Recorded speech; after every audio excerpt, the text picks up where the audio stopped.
Yeah. So, all right. Let me make sure it's all working. There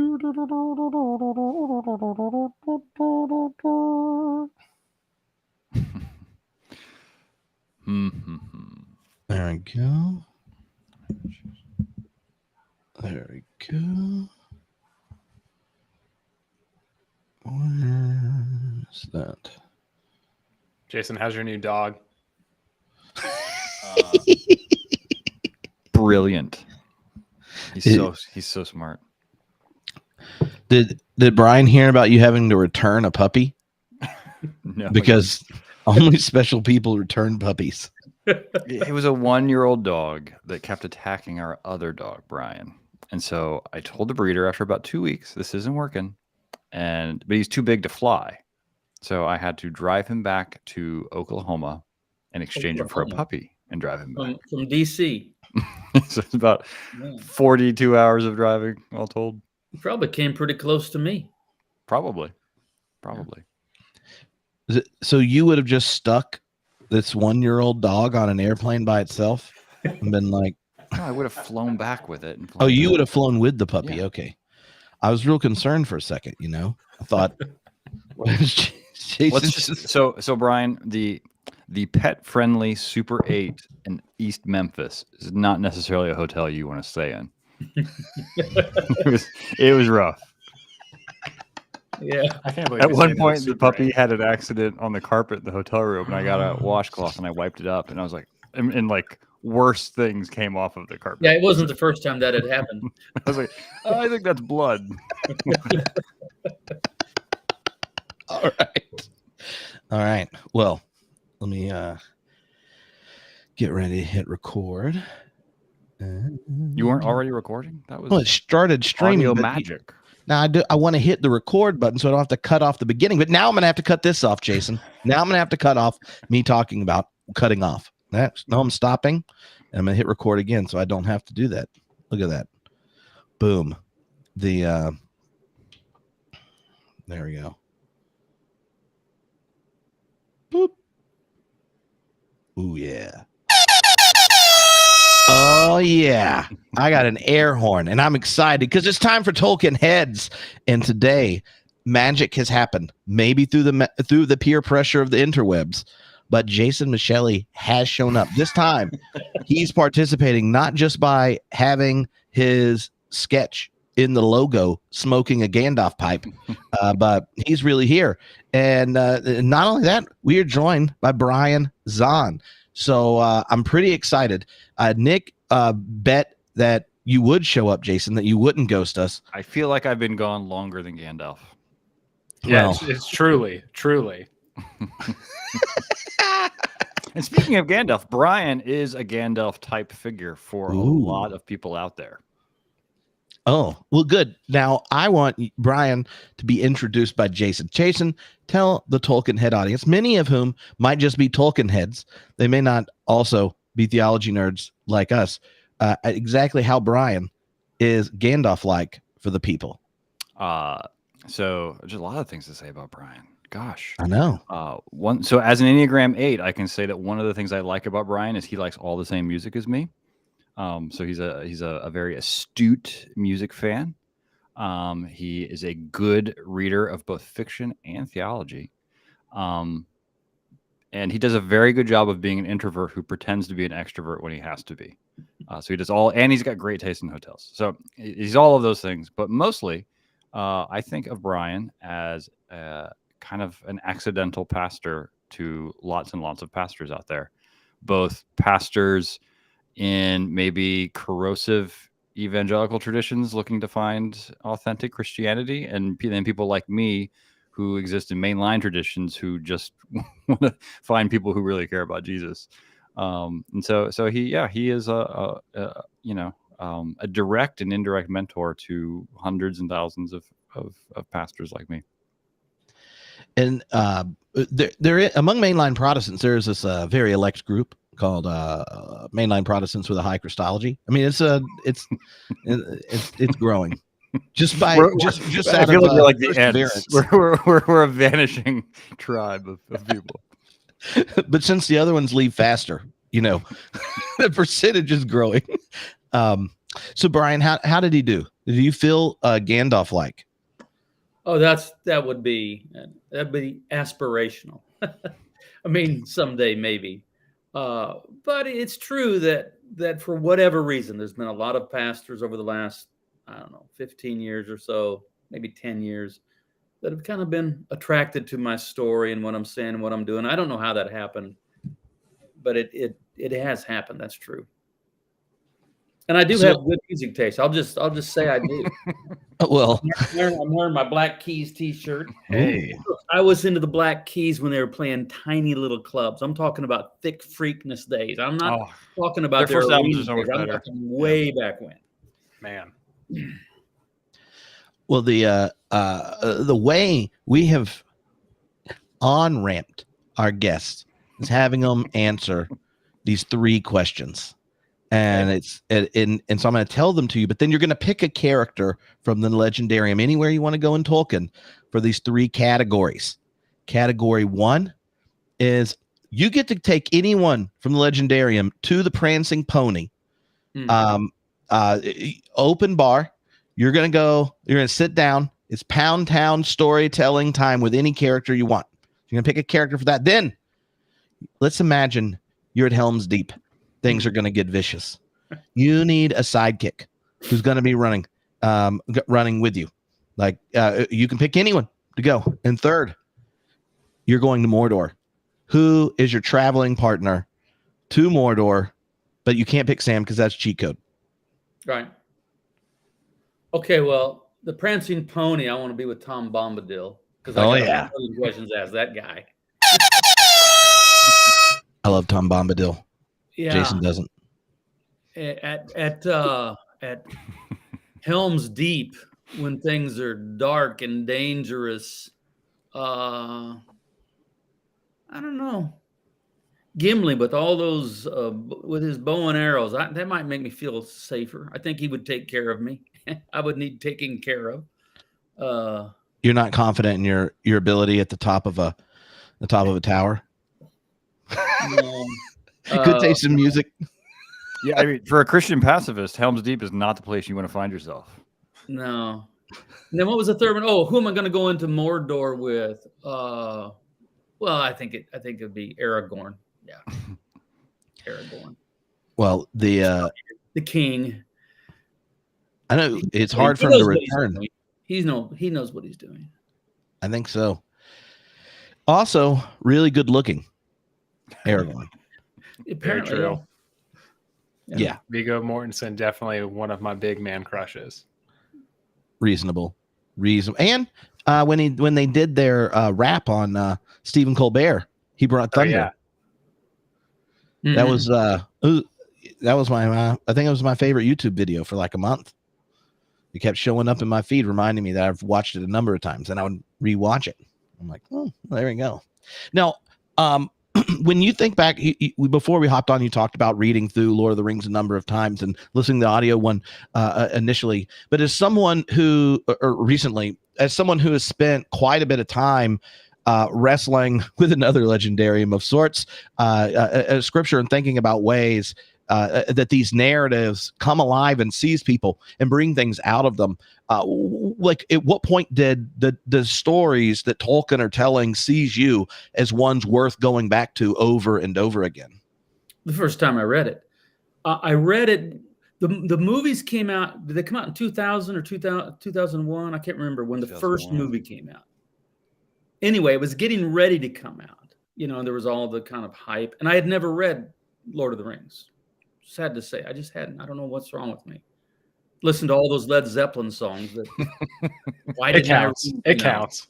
Yeah. So I thought, okay, I have to read this before the movies came out. So in 2000, I read Lord of the Rings first time. And here's what I say about it. And I'm a big reader of fiction novels. I try to really read the best stuff.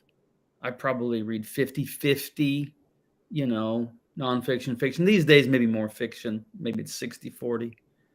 And so I've read, I mean, I've read Joyce and I've read Faulkner and I've read obscure Portuguese novelists that you haven't heard of but are brilliant. Antonio Lobo Tunes and people like that. So I've read the great stuff, but I've never read anything more enjoyable than The Lord of the Rings. I could start reading it tonight and be happy, that I'm going back to Middle Earth yet again. So I read it in 2000.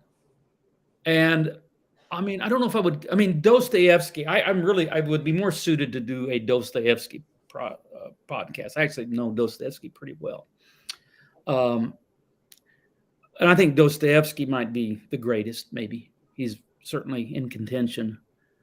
But as far as just sheer joy, just losing yourself in another world, Lord of the Rings was the best. I think I'd read The Hobbit like many, many years earlier. And that was great. But then I read in 2000, Lord of the Rings, read it again in 2010, read it again in 2020, but the pandemic, I thought, I got to go to Middle Earth. And then because of something you tweeted or said or something, Trip, I got the audiobook this year. Yeah. So good. And I've been trying to be real disciplined to 5 days a week, walk 6 miles, and been pretty good at that. And so just in my 6 mile walks, about an hour and a half, each session, I worked my way through. I thoroughly enjoyed it. And it comes alive in a new way. To hear it is different than reading it. And this Andy Serkis narration, I don't know, whatever awards they give narrators, they should give him like 6 of them because it was that good. So that's what I know about Tolkien, is that I've read his book 3 times, listened to it once, and I consider it about the most enjoyable experience I've had in the world of literature. You use the phrase joy, that it brings joy. And I know the first time we got to meet in person is when you were on pilgrimage in Scotland when I was in Edinburgh, and the landscape there and the kind of soul of that island is so intimately tied to Middle Earth. And the reading that text after I moved there was a completely different experience than the 10 or so times I'd read it every year growing up from the time I found it. And I wonder if you have thoughts about that, like the kind of joy Middle Earth brings and the way it resonates with a space that you've also gone to and attended to as a spiritual seeker and not just someone out for a holiday. Yeah, let me start off by first saying, I've traveled the world a lot, and I've been to New Zealand a bunch of times. I've been to all the Tolkien places. I've been to, Hobbiton and hiked up Mount Doom and all the other places that have to do with the filming of the Lord of the Rings movie in New Zealand. I've done that. But, and that's, it's great. I mean, it's wonderful. But it's not the same as the landscape where it was conceived in the imagination of Tolkien. There's a sense of it being so much older. My wife and I, we just spent about 4 days, was it, just last week, in Oxford, where J.R.R. and C.S. and all of those Inklings hung out at the Eagle and Child. We spent 4 days there, and Oxford just feels that it almost still can access a very long time ago. The university's been there nearly 1,000 years, right? That's crazy, but just about. And then walking St. Cuthbert's Way from Melrose, Scotland, to the holy island of Lindisfarne, up over those Cheviot Hills and those hills and mountains of Northumbria and northern England, that felt like Middle Earth. That felt like those long journeys that the Fellowship of the Ring was on. And one of the things I don't know, I mean, we've got Tolkien experts here. I'm not a Tolkien expert, but I do know enough that Tolkien loved creation and he loved nature. And indeed, yes, he loved the trees and he loved all of that. And I know that eventually he's writing at some point during World War II, and it's very easy to, just to imagine. And I'm sure it filtered into his imagination that the great enemy is, Nazi Germany, and that's a pretty good enemy if you want a real evil antagonist. But he was imagining this story before that, and he saw the rise of industrialization as just this great threat, this great evil. And so the last 2 years, walking St. Cuthbert's Way in September of the last 2 years, I feel like I'm a little more in tune with Tolkien's imagination and how he saw Middle Earth and what he was trying to communicate. And that's the kind of thing, if you only, of course, I don't think anybody would show up for this who isn't reading the books, but if you only see the movies, you don't get that. You don't get the sense of place. Even though, a movie's visual and you see all the landscape, it's still not the same as reading the book and the attention that Tolkien pays to just describing the landscape and all of that. Yeah, definitely. That's good. That's good. So I wanted to say earlier, Brian, that I remember distinctly. So in middle school, my friend Dave and I taught ourselves English, or not English, Elvish, just because we were nerds. But Dave is also the same one who was a huge Led Zeppelin fan, and to this day, I think he has like PB Zeppelin on his license plate. But I remember in English class, he turned in the lyrics to Misty Mountain Hop for our poetry assignment, and totally got busted because Mrs. Brock, who none of us would ever think listened to Led Zeppelin, was a huge fan. So that's my connection to Zeppelin and Tolkien. Yeah, and if I want to go to Middle Earth, I can also just listen to No Quarter. Yeah, That's a good song. So Brian, so one of the things that you do well is take a hold of the whole story of Jesus as the gospel, rather than pulling out proof texts and principles. And it seems like so one of the things, so Tolkien is doing theology by telling a whole story, right, rather than telling an allegory. And so I'm wondering, you do this frequently, do this series every summer, like Finding God on your iPod, or right. Finding God on the music now, but it started off years ago. It's Finding God on my iPod. So you're using pop music, right, to explicate the faith. And so I'm wondering, like, are there particular scenes in the trilogy that if you were going to do a similar kind of sermon series, what would be the scenes that you would highlight that might convey a particular part of the faith? Oh, that's a big question just to throw at me at this moment. That would take a half a day of thinking.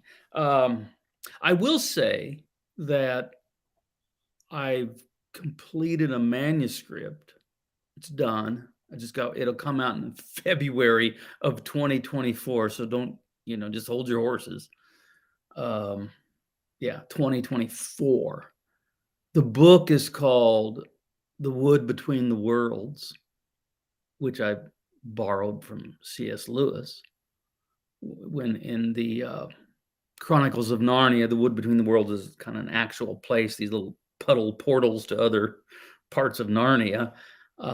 But mine is a book on the cross. You can see how that worked, the wood between the worlds.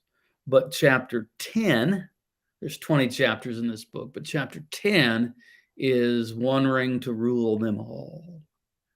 And I return over and over to the theme of the seductive lure of the ring of power. I return to that all the time. It seems to be the recurring temptation of the church. It's the third temptation it's the wilderness temptation to try to control the means of power to bring about the purposes of God that Jesus discerns as bowing down to the devil so he won't do it. But the church does it over and over and over. In that chapter, by the way, I treat Patriarch Kirill rather rudely. And I draw some parallels between Hey, he's having a bad news week. patriarch of I Moscow hope. and Saruman.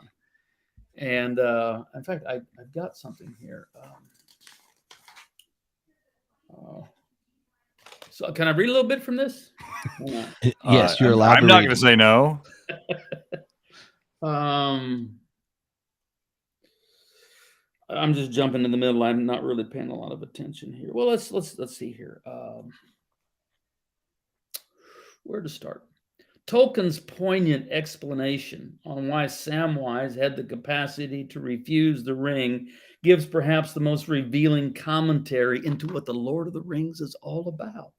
Quote, in that hour of trial, it was love, the love of his master, that helped him most to hold him firm. But also deep down in him lived, still unconquered, his plain hobbit sense. He knew in the core of his heart that he was not large enough to bear such a burden, even if such visions were not a mere cheat to betray him. The one small garden of a free gardener was all his need and due, not a garden swollen to a realm, his own hands to use, not the hands of others to command. Oh, that's so good. Remember there's that moment when Samwise is having this kind of demonically induced fantasy of becoming Samwise the Great, or Samwise Strong, I think is what it is, something like that. But then I go on. That Samwise was content with his garden and didn't lust after an empire is what saved him from the lure of the ring, and it's what makes him the true hero of the Lord of the Rings. Samwise Gamgee stands in stark contrast with the most tragic character in Tolkien's tale, Saruman, the once wise wizard who in his lust for power has become an unwitting servant of the Dark Lord Sauron. And as was the temptation for Gandalf, Saruman was seduced by the power from an alleged motive to do good. At the Tower of Orthanc, Saruman attempts to recruit Gandalf as an ally in obtaining and using the Ring of Power. Quote, he drew himself up and began to declaim, as if he were making a speech long rehearsed. The elder days are gone. The middle days are passing. The younger days are beginning. The time of the elves is over, but our time is at hand. The world of men, which we must rule, but we must have power. Power to order all things as we will, for that good that only the wise can see. And then Gandalf, he replies, I've heard speeches of this kind before, but only in the emissaries sent from Mordor to deceive the ignorant. It just seems like this is being played out all the time, even in the realm of the church, whether we're going to talk about Patriarch Kirill in Russia, who has nothing to offer right now, it seems, other than a promise of, death. Literally pie in the sky.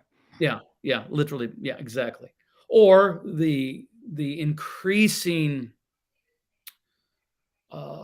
tendency to lean into Christian nationalism among American evangelicals. I've been talking about this for almost a couple of decades. And until very recently, when I would critique Christian nationalism, the pushback among those that I felt were leaning in that direction, well, that's not what we're doing. We're not Christian. No, we're not. This isn't nationalism. And about 6 months ago, it seems like that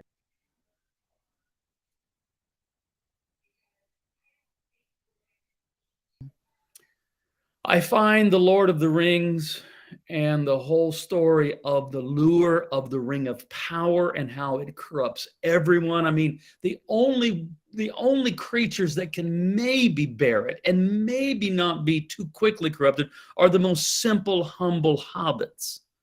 It's going to wreck a wizard. It's going to corrupt any man that tries to wield it, any elf, etc.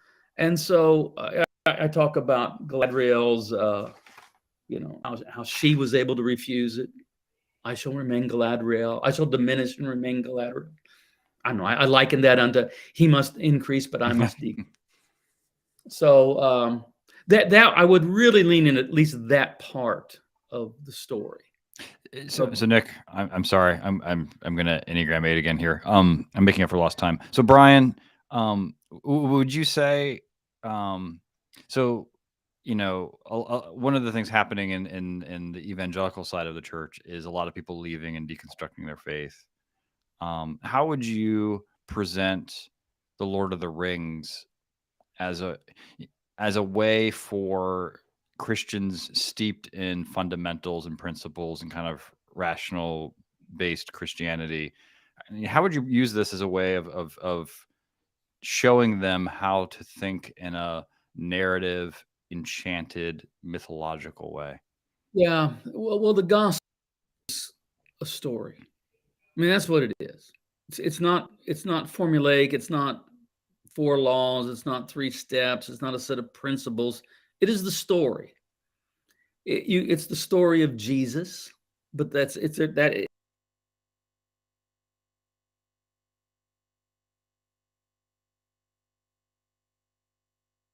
huge epic. Here's what preacher. When there's craft sermons, they usually consist of points.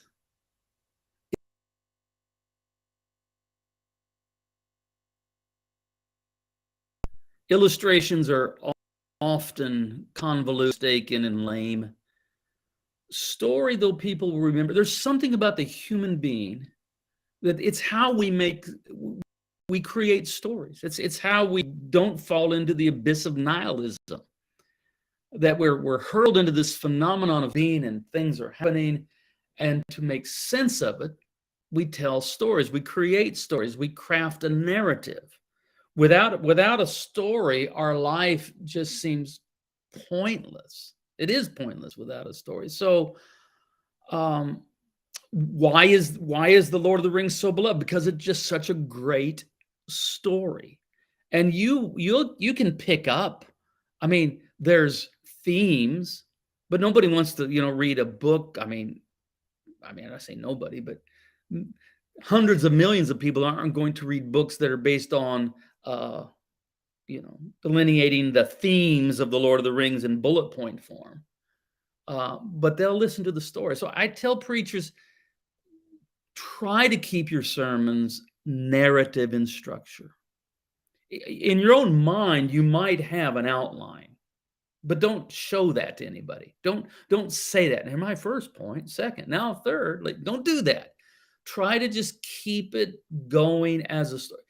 Here, there's probably not a single preacher out there listening to this, but you would be surprised how many people think I preach a great sermon when all I do is take a Bible story and tell it well. And it can be a Bible story that they've heard 100 times. They know the story, they know how it ends, and they don't care. If it's well told, they'll just sit there mesmerized by it.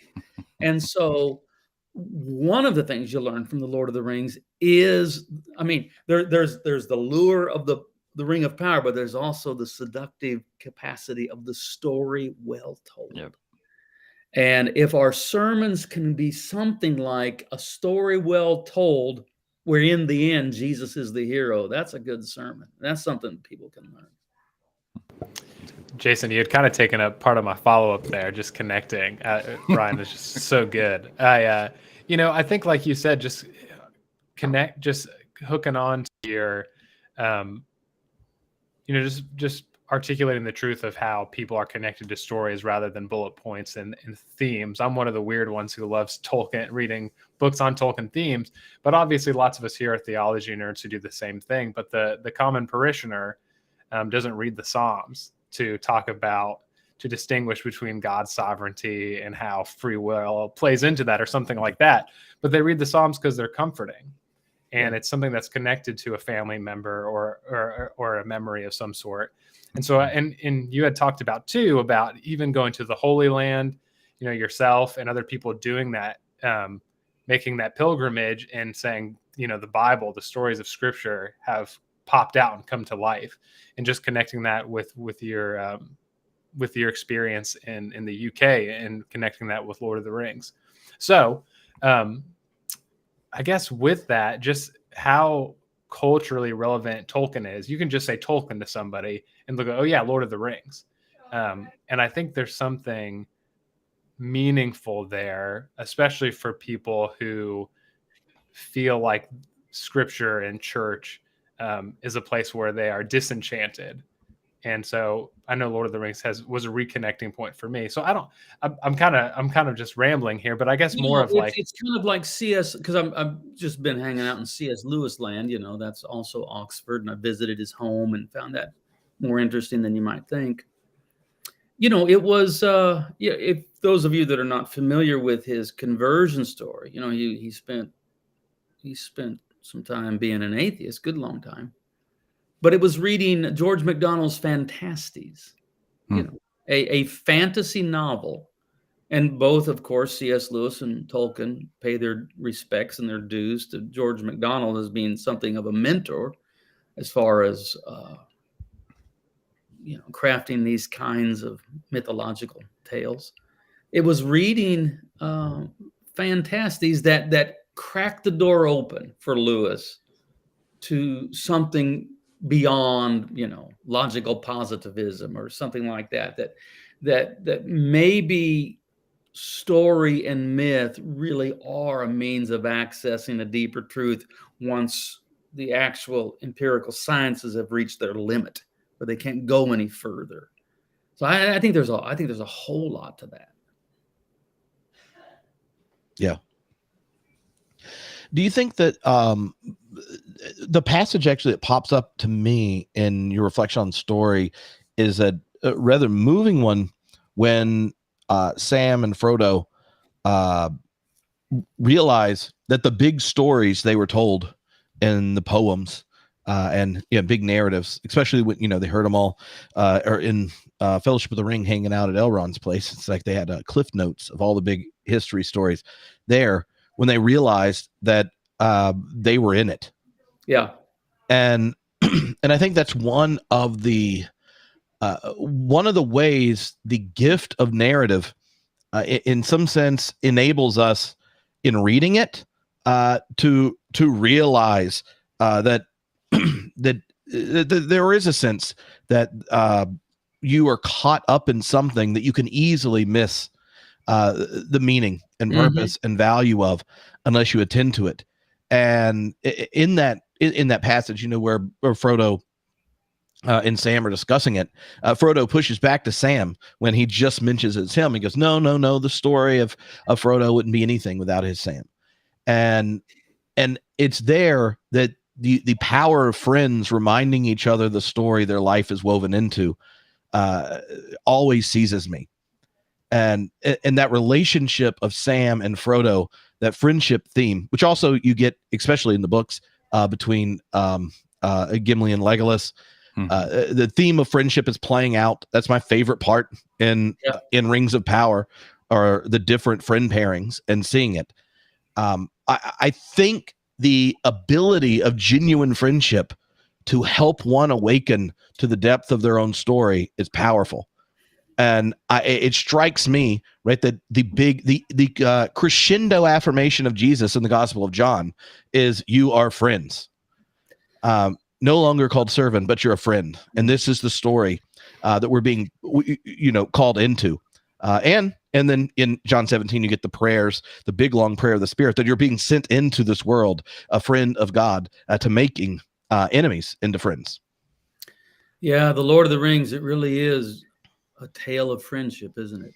Mm-hmm. And then you wonder, again, because I'm just back from Oxford and spending time there. You wonder, what is the relationship between the Fellowship of the Ring and the Inklings? I mean, would Narnia and Middle Earth exist if one or the other didn't exist? I mean, did it take their friendship and they're reading their papers and over pints, sitting there in the Eagle and Child having these discussions, but they weren't just and remember, these people are not, at this point, they're not writing these things as, this is their hobby. I mean, they're academics. They've got their academic careers, but that's not the papers they're reading to one another. they're reading these stories that they're writing out of love, out of they want to share this with their friends. And I think Tolkien is not writing with a vision of millions, tens of millions of people reading this. I mean, I don't think that would ever enter his mind. He's writing for his son, right? And he's writing for Jack, and he's writing for the other Inklings. And he wants to write a good story for them, and they want to write a good story for him. And so it's a story of friendship born in the context of a real bond of friendship. I mean, I know there's plenty of great novelists, maybe most of them, that labor completely alone. And I mean, the actual work of writing is done alone. I get that. But there's a lot of novelists that, they're not bouncing it off of people as they're writing it. But I don't think that was the case with Tolkien and Lewis. I mean, I know it wasn't the case. And so you wonder, maybe that's part of what makes The Lord of the Rings so joyful, is because it was written in that kind of context. I don't know. I mean, ask Nick. Am I barking up the wrong tree here, Nick, or am I on? No, I think you are hitting all the nails on the head. I think you're climbing up the right branches, and I just think too that there's something that you said. I think Tolkien, there was a joy and love with friends, but he was writing it for himself. I mean, that was the end goal, right? He was writing for writing in and of itself. Yeah. And I think that connecting that to even your passage on your reflection on Saruman's words and how he used his words and his stories as a means to get something else. And obviously now words and language throughout time have been a means to certain ends.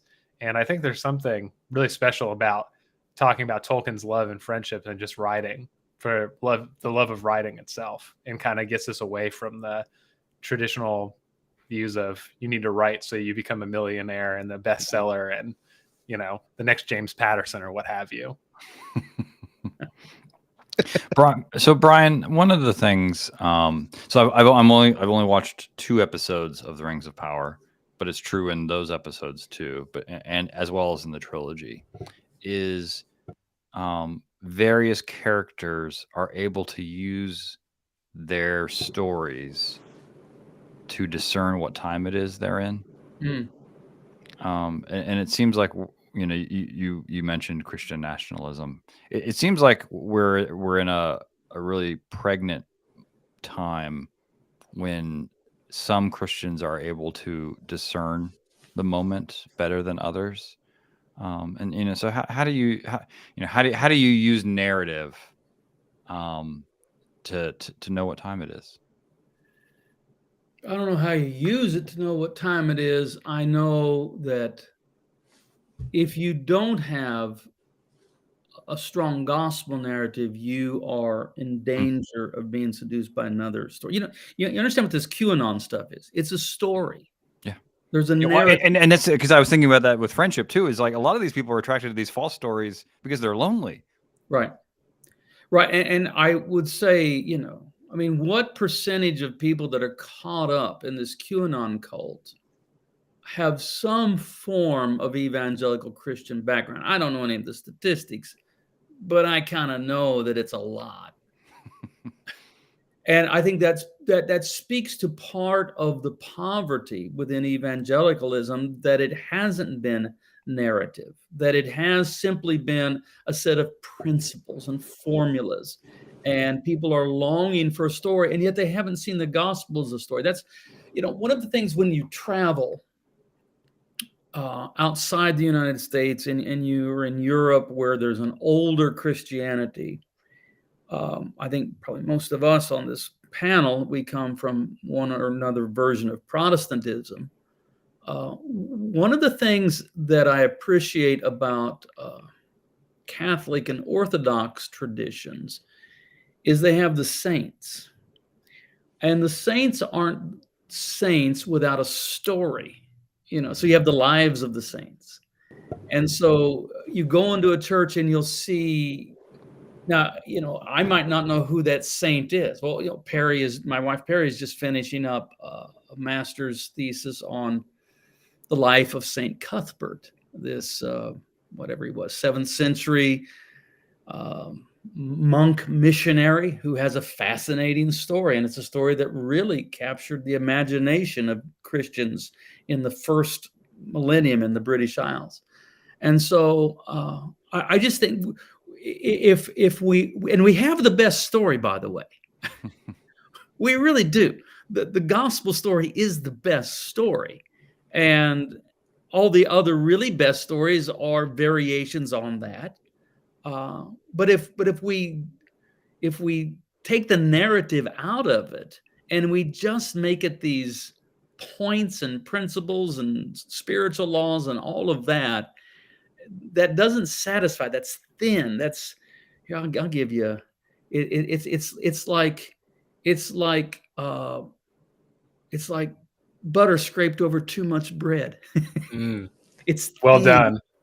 It's thin, and so, and then it leaves people vulnerable to the dark stories of the Sarumans of this age with their golden tongues, though you can hear the hiss of the serpent in it if you listen to it, and they end up manipulated by that. I don't know that I'm answering your question, but I'm understanding what we're saying. So I never read The Lord of the Rings without edification. I mean, it's not an allegory. I think, Tolkien is clear about that. On the other hand, it's the kind of story that couldn't exist except for the gospel. There's a quote from Tolkien in a letter that I put in this chapter. I wonder if I can find it here, though. Yes, here it is. You should read half of it and see if Nick can complete the sentence. Well, no, actually, this is a quote from Fleming Rutledge. But has she been on yet? Not yet. Well, that'll be something. Tolkien himself, she won't know any Zeppelin, though. So. Definitely not. Tolkien himself wrote again and again to his numerous correspondents that he had written a Christian story and that the references were there to be found for those who were looking for them. Fleming Rutledge, The Battle of Middle-earth, Tolkien's Divine Design, and The Lord of the Rings, page 48. So I'll say this. The Lord of the Rings is good for my soul. Mm-hmm.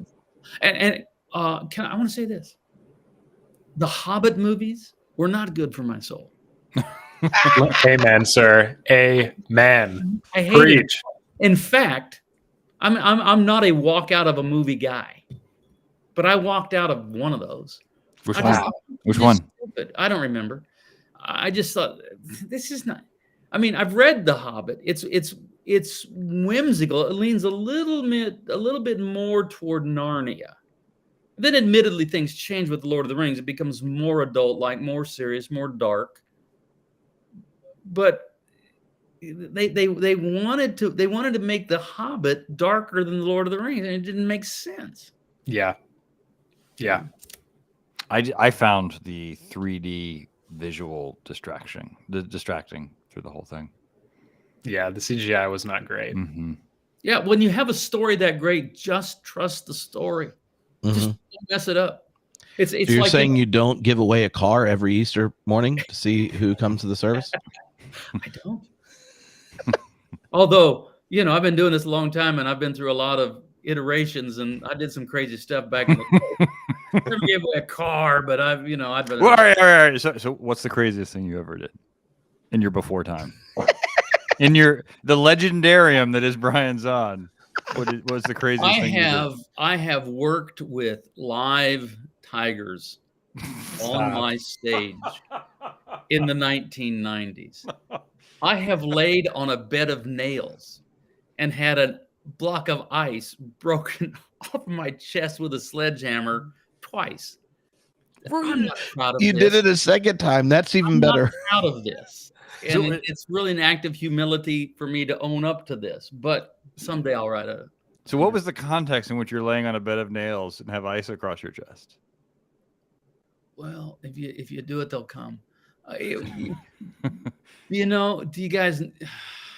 I feel like I'm Oh, you're fine. I'm just Well, worried I'm in that, the like, is there some confessional Bible booth story now. I'm not remembering? Father, forgive me. This is, the power team and stuff like that. I had those guys in, I knew all those cats. But this is a long time ago. It was in another lifetime, one of toil and blood. And Well, as a pastor, I'll, in the name of Jesus well, Christ, you are really, forgiven. yes. But I have found that the story well told is enough. It really is enough. So I'm looking at some of the questions people sent in, and there's one here I think that I'd love for you to answer, and if you other two want to say something. Mary, who's in the group, she said, I showed up because you had such high quality Tolkien scholars, and I haven't touched a church since I was about 9, when my parents split up, and my family weren't welcome back in a rural Baptist church. And I haven't taken seriously much of the gospel since then, but it wasn't until some of your conversations I started recognizing how the vision of Tolkien that I've resonated with ever since adolescence is deeply connected to his own Catholic vision. And I wonder how it is to begin looking and rediscovering that, when the most predominant encounters I have with Christians personally and in public are the kind of people complaining on Twitter that there's a black elf in a TV show, or hashtagging everything MAGA. The white lash of Tolkien fans and Trumpianity is so off-putting. I couldn't imagine those people resonating with what I find in Tolkien, but I wonder if there's a space in the church for me to resonate deeply with those same things. Mary, thank you for your question, but that's just intense, and it's a real experience. And so you two have to get up every Sunday and deal with congregants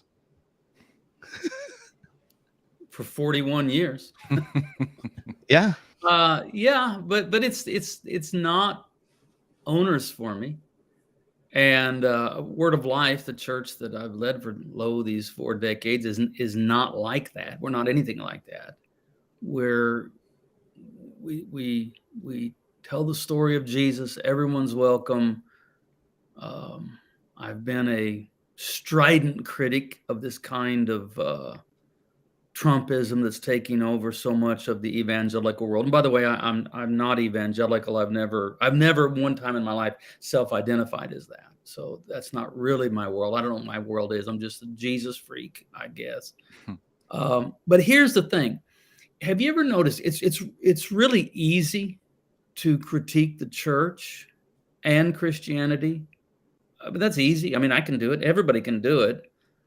But no one takes on Jesus directly, very rarely, because it always comes off as a bad look. Nietzsche tried at times, but then kind of begrudgingly admits that he admires him. So what I've learned is, if you can just try to tell the Jesus story creatively yet faithfully yet creatively, there's something about Jesus that just sort of shines through. I trust the ability of Jesus to endlessly fascinate people. And so that if I can just do my best to try to present Jesus as fascinating as I have found him through just gospel story, I think that's good evangelism. And I just let Jesus win people's hearts. And I trust that Jesus is actually capable of doing that. That his story is so beautiful, so alluring, so winsome.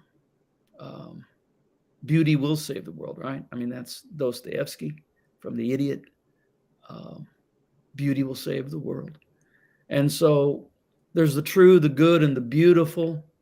The church has a long history of trying to defend the truth of Christianity. This is Christian apologetics. Define the good. This is Christian ethics. that's venerable. There's a point, there's a place for that. And yet the church has been a little bit hit and miss on Christian aesthetics.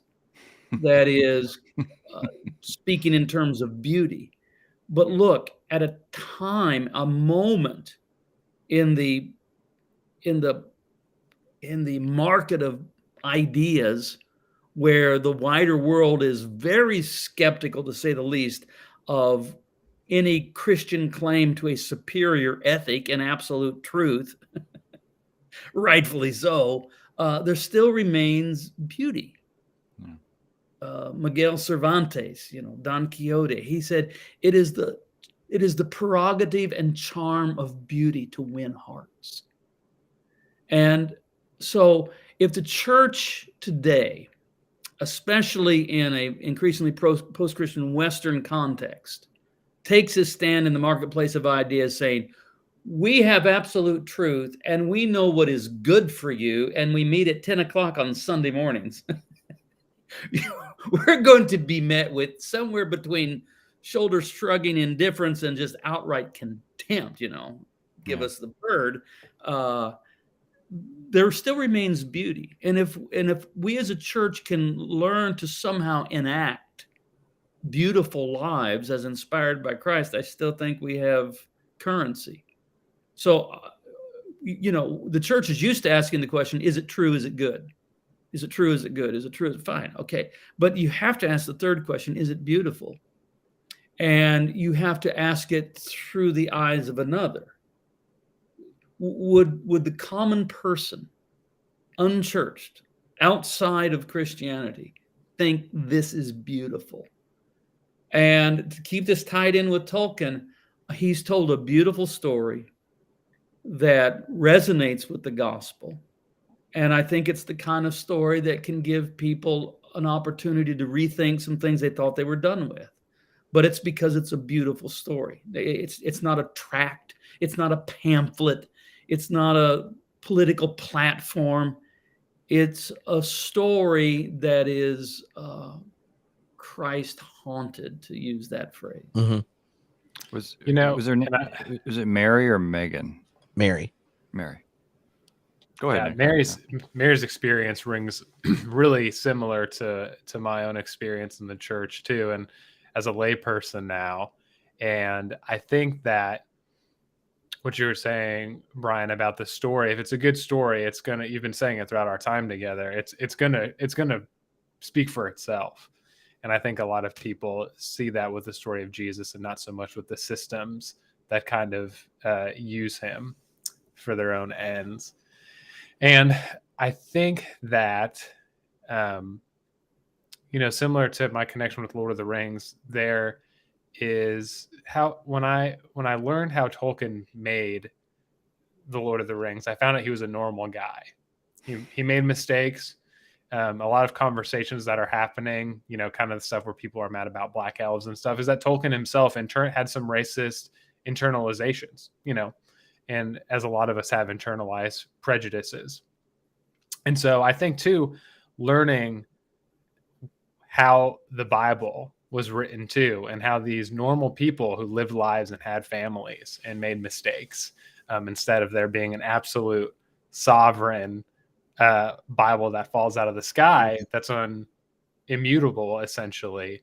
I think that creates a tension that I think creates a lot of wounds for people. And I think people either end up it's totally fine, the Bible's the best, Tolkien's the best no matter what, and then people who are like, I'm done with this. And it sounds like Mary, you sound like you found a spot at least with Lord of the Rings to find a middle ground to say, you know what, I'm here for Tolkien. And I know I wrestle with leaving the church every day, and I think that there is a story that speaks for itself. But part of that journey was knowing how the sausage was made to say, and it really helped me. So as the clergy person here who represents an institutional denomination, there is no one more cynical about the church here than me.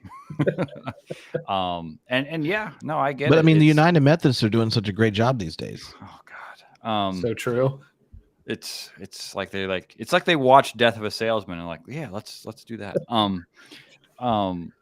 No, so like for me, so I in my church, so in my liturgy we affirm the Apostles' Creed in between the scripture passage and the sermon every Sunday to make sure that, like, even if my sermon is unfaithful, you've had the scripture filtered through the apostles. In the hardest part of the creed, I think, is I believe in the church.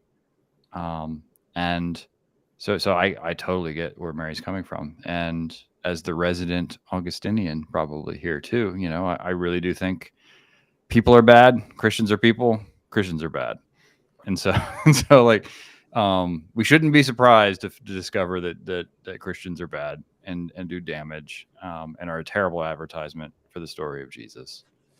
And yet, for example, I was planning a funeral with a family last week, and the daughter of this woman who had died, she shared that her mom had taught this adult Bible study in the church for decades.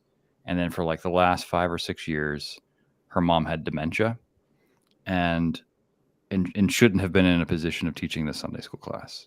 And yet all of the adults in this class kind of patiently sat under this woman's kind of handicapped teaching, and allowed her to continue this role. And so, like, I think of the church kind of like the Shire, like there are these pockets of faithfulness. And so, like, I totally get, like, Nick, where you're coming from. And so, like, part of it's like, all right, well, you got to, like, pack up your thing and find a Sam and journey, like, find a place that's embodying the story. Because there's a lot of false stories out there. And a lot of people leaving the church, like, think they're leaving Christianity, but like they're leaving something else. Yeah.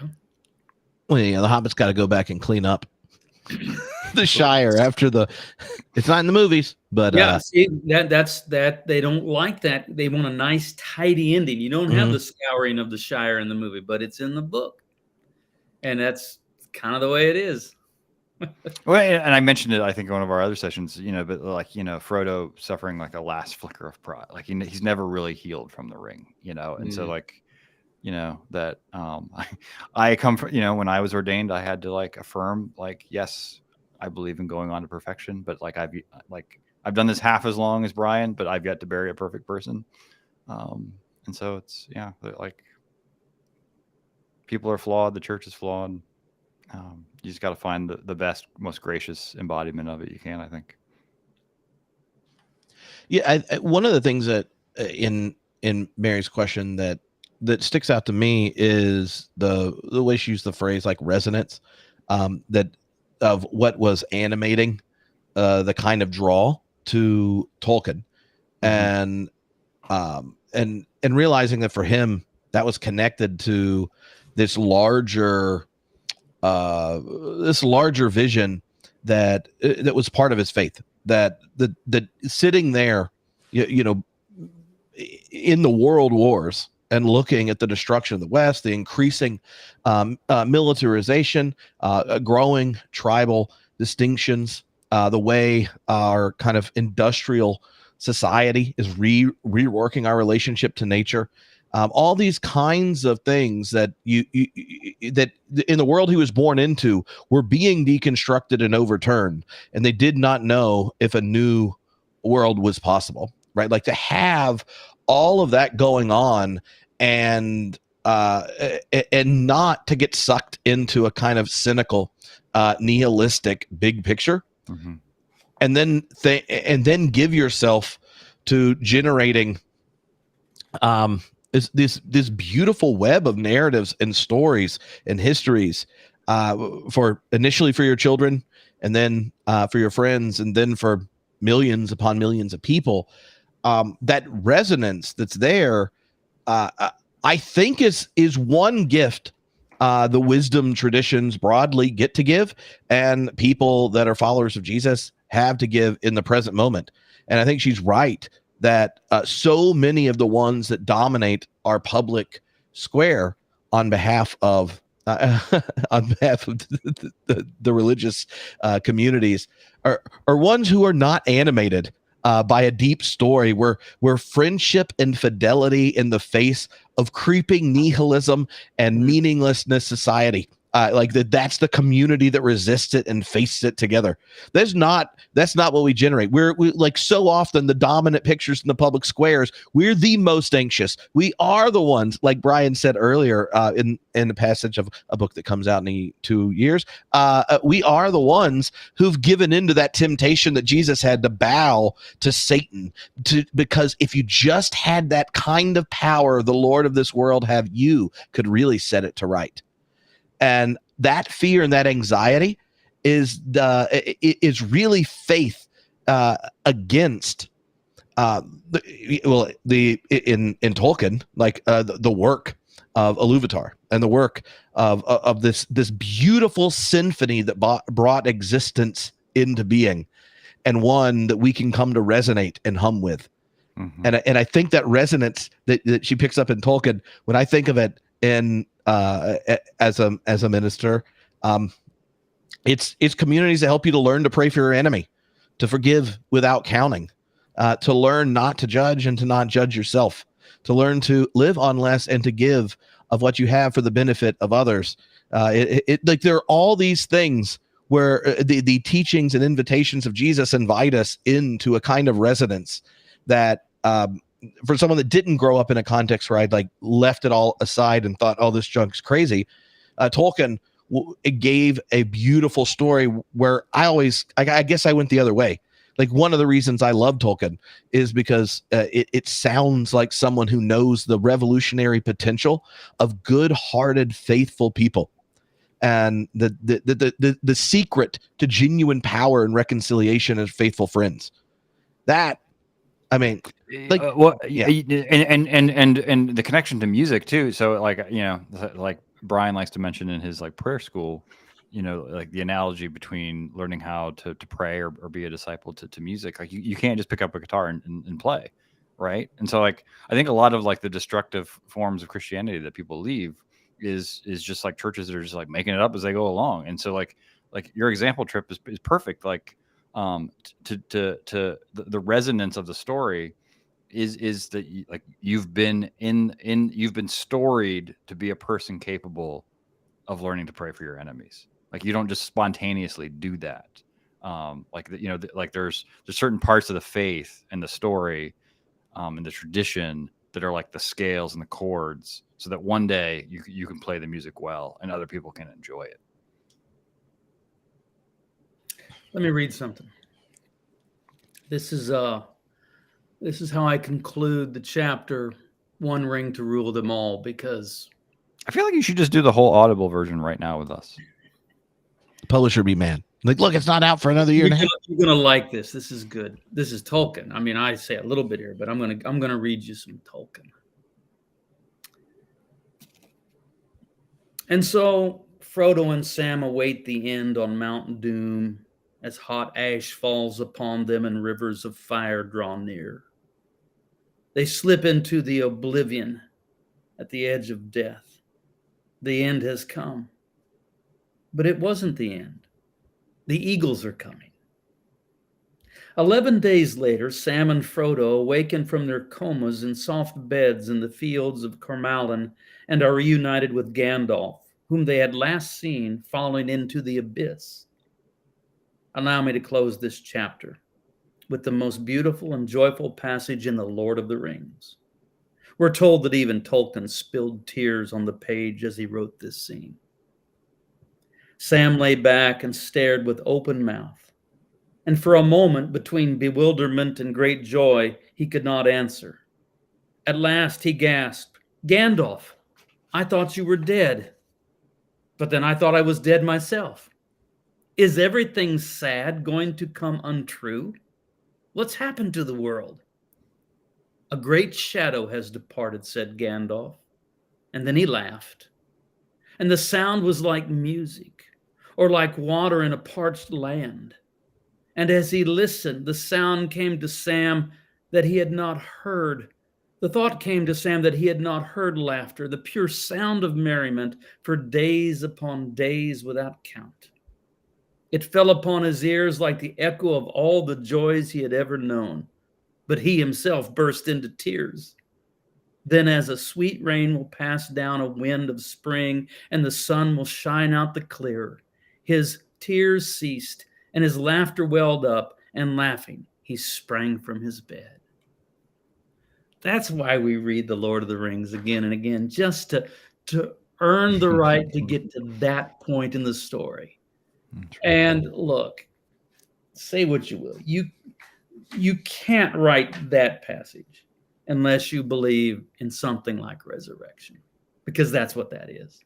That's Christian hope. That's all things made new. That's all shall be well, and all shall be well, and all manner of things shall be well. That's the Christian story told at its very best. Well, I just feel like if there was a link to pre-order the book, Brian, then this would be where you're like, you don't have to walk the aisle. You can pre-order this book right now. Now, I want to let y'all each ask another question before we switch into, and we have some things to talk about the show. Now, I don't want to ruin it for Jason. I'm going to kick him off before because you have to catch up before you come back on here, Jason. I'm doing my best. Look, don't give me this like having be in charge of your children and parenting and working in a church and all this kind of stuff. No. What do you need to sleep for when you can rewatch Rings of Power and then text Nick your hot takes? So I want to transition from to that. So I want to make sure we have like a nice round off where each of y'all get to ask any of your other questions to Brian before I prod Nick on. He's going to have to explain what's going on with the mithril and things. There's a number because I kind of feel like I have to catch up before I can say like no, you can't. You can't say anything yet. That's what I'm saying. You have to. Production value is good. Story. You've only watched 2 episodes. That's why I said I'm waiting to just like. I know. I was trying to be nice and not start talking about it and ruin it for you, Jason. So, yeah, I'll ask one question, then y'all can do what you want, and then we'll switch into the show. And I think Will, who is a pastor, is who has questions about the show, Nick, he might pop on, so we'll see. But next week, Don Bowman's coming, and it will be very show intense. On top of being a philosopher of religion, she also does regular reviews of TV. Her husband's covering it for New York Times, and so apparently they have rather intense conversations about the show and things. So you have to be ready for that next week, Jason. I'm so excited. Okay. I'm so excited. I will be ready. I know. Who doesn't love a process theologian that's really into Tolkien? I mean, there's a Venn diagram and like the Donna Bowman Trip Fuller right there in that Venn diagram. But okay, here's one more question. It's definitely Brian. You're the perfect person to answer it. All right, this is from Mark. Mark said, why is it in all my time in the church, all the images of male friendship we get are these hyper masculine style, John Wayne, Braveheart, etc., and we never imagine that men could be deep, deep friends for life in the ways that Frodo and Sam and the Hobbits and others, Legolas and Gimli also, other examples in it. How would we introduce into our contemporary context, in a religious context, that kind of celebration of man-to-man friendship? Yeah, I don't know why it's gone down like that. I mean, that's for maybe a sociologist to answer. But you're right. I mean, at one point, I just remember I remember banning. I told people, you cannot use a Braveheart clip for anything. I forbid it. No Braveheart. Got it? None. And Like in church? well, like men's meetings and stuff. Okay. You know, and He because got rid of Braveheart before he got rid of the ice blocks. I hated Braveheart. I mean, I didn't. I've never liked that kind of stuff. I mean, I say never. Well, not in the last 25 years. And yeah, I don't know exactly what's happened. It's all tied in with kind of the that whole American mythology that is going to be our undoing, I fear. It's tied in with the American mythology of the gun, you know, the good guy Mhm. with the gun and all of that sort of stuff. I don't know why it's this way. I mean, the church needs to be something other. We need to be able to embody and enact a different way of being human. I mean, that's, you know, Maximus the Confessor. I've been reading some of his stuff lately. He brings forth regularly this idea that what we have in Christ is a new way of being human. And so Lord of the Rings is a great, you know, I mean, you just see these pure friendships, deep friendships. And, you know, the friendship that develops between Legolas and Gimli over the course of the book. And they're making their promises one to another, you know, that they're going to go visit these mines and they're going to go visit whatever else they're going to go visit. And that's beautiful. And that needs to be normalized. That needs to be,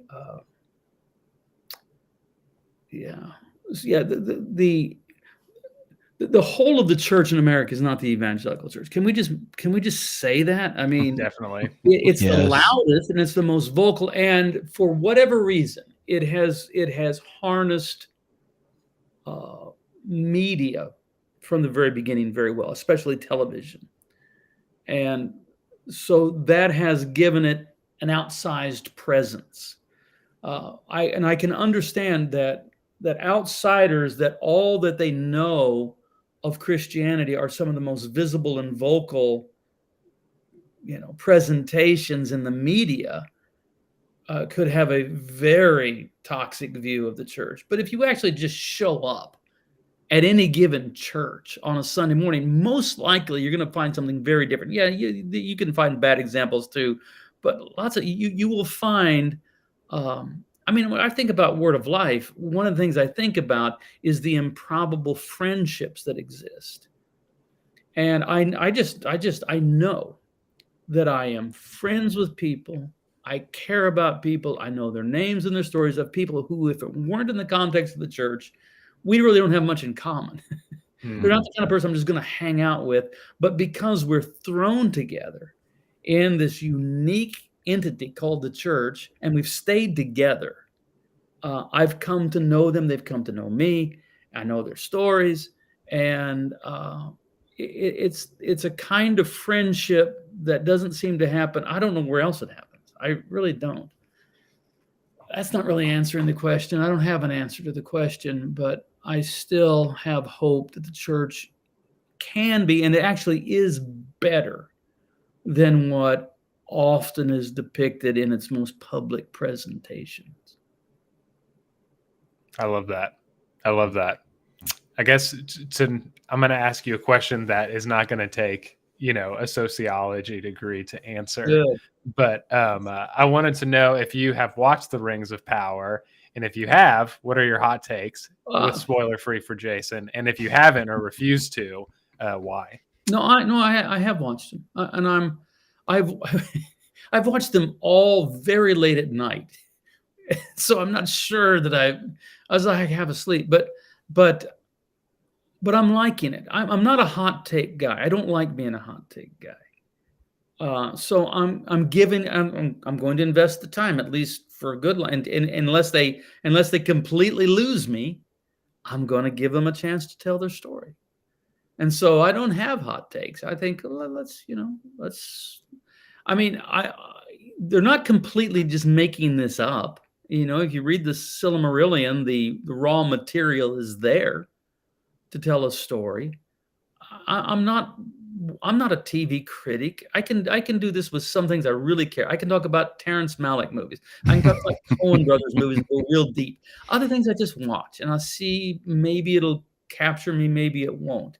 I mean, have you all got figured out who this this stranger fell from the stars is? I mean, do we know who that is? I have no idea. So nobody knows. Nobody knows. Right. So do we think it could be other than it's Tom Bombadil? I don't think it's Tom Bombadil. It's a joke. Just triggering Jason. There's no yellow boots or whatever. So yeah, I'm intrigued. I'm enjoying it thus far. I mean, there's been 5 episodes? Yeah. And I've watched them all, but I'm still sort of like, I'm just listening to the story be told. Yeah. I'm liking it. I'm liking it. I'm enjoying it. And it doesn't have to be. See, The Lord of the Rings is Tolkien's masterpiece, right? Right. Not the Silmarillion, which is kind of an appendix of sorts. So the storytelling doesn't have to rise to that level. I don't expect it to, but I'm enjoying it, and we'll see where it goes. So Brian, I know.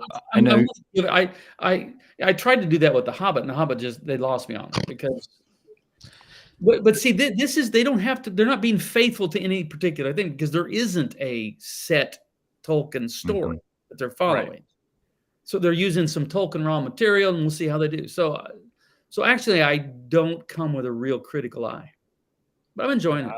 I love that perspective. I haven't heard anyone kind of separate it from the Lord of the Rings and kind of say like, okay, this is an appendix with stuff. It's not touching the masterpiece that is Lord of the Rings. I like that perspective. It's like Apocrypha. Yeah. The Apocrypha is okay.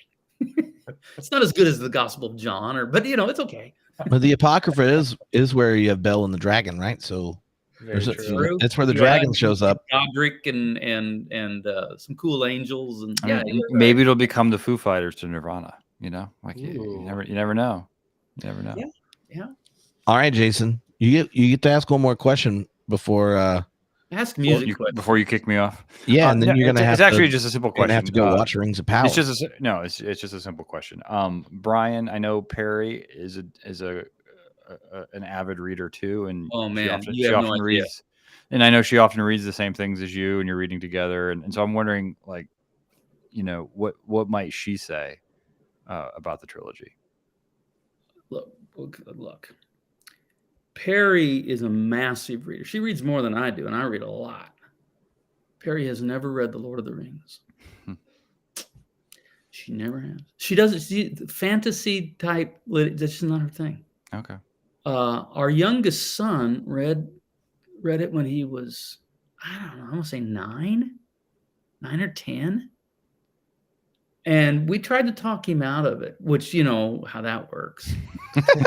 And so he's only read it once as a child. You can learn something when you're a child and you really learn it deep. It's like language or something like that. To this day, Philip, who's now 30, were you on the trip when you were with us in the Holy Land? Jason were Philip and Sarah? No. They were on one of our trips. Maybe it was the one you were on, or was it not the one you were on? It was not. Nah. Well, my youngest son and his wife, they have the exact same birthday. They turned 30 while they were with us there. But to this day, I mean, he knows the Lord of the Rings. He only read it once as a child.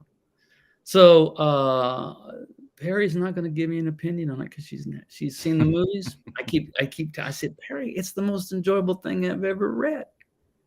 But and really, Jason, it's not. We don't really read a lot of the same things. Okay. It's kind of a division of labor.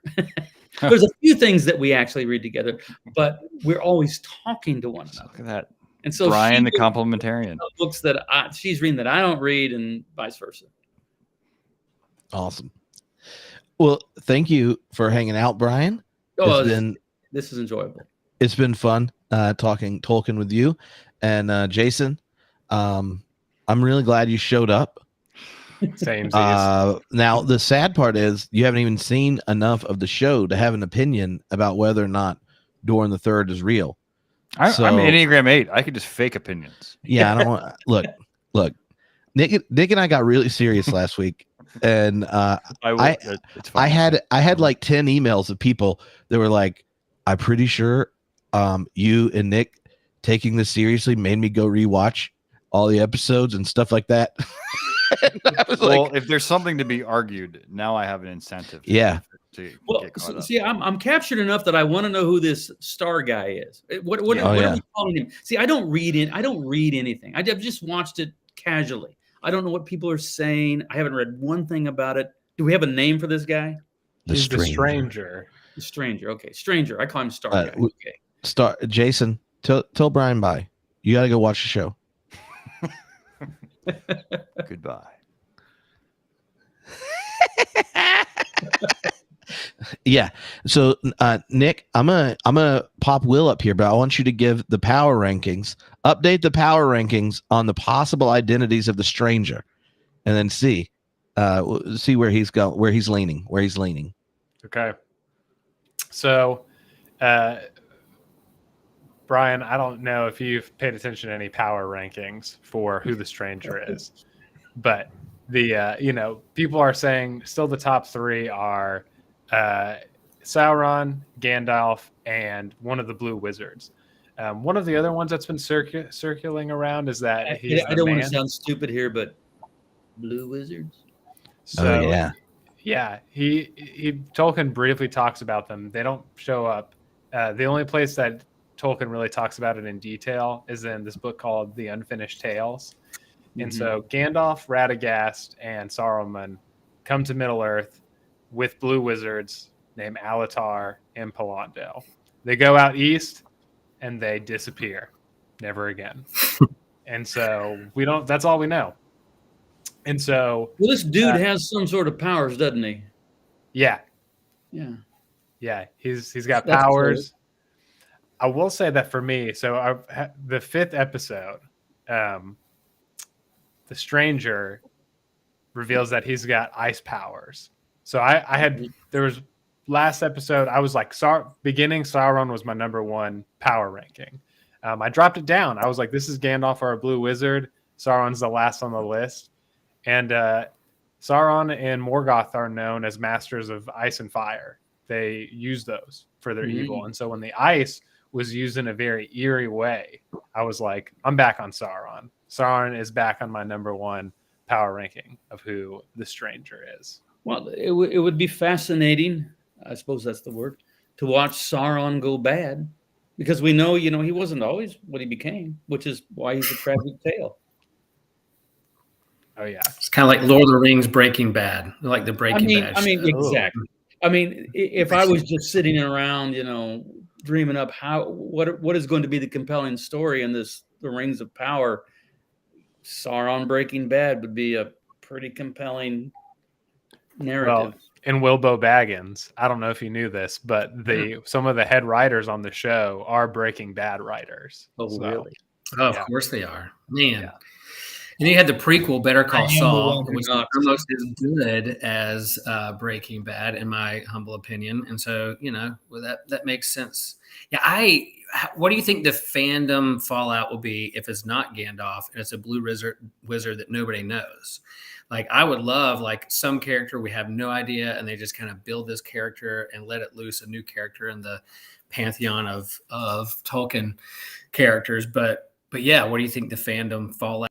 Does everybody want Gandalf? Is that the thing, or I don't know. I don't know. I've heard multiple people. This thing has to succeed. They've got so much money in this.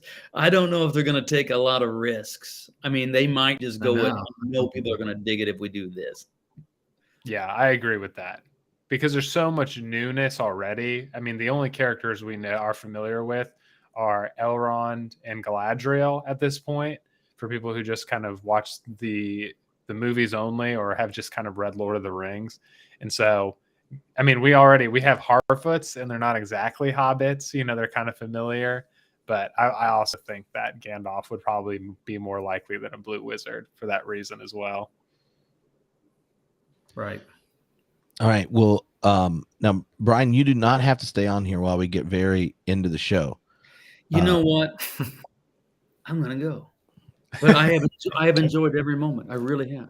Dude, thanks for being on. This has been so fun to nerd out with you. It's been fun for me. So thank you for having me. I mean, I'm just a layman here. What do I know? But I enjoyed my time with y'all. Oh yeah. Oh, and thanks for reading. We enjoyed it. Yeah. All right. Well, I'll see Bye, you. Brian. Okay. Bye. Brian disappeared. But Will is here. Yeah. Yes. All right.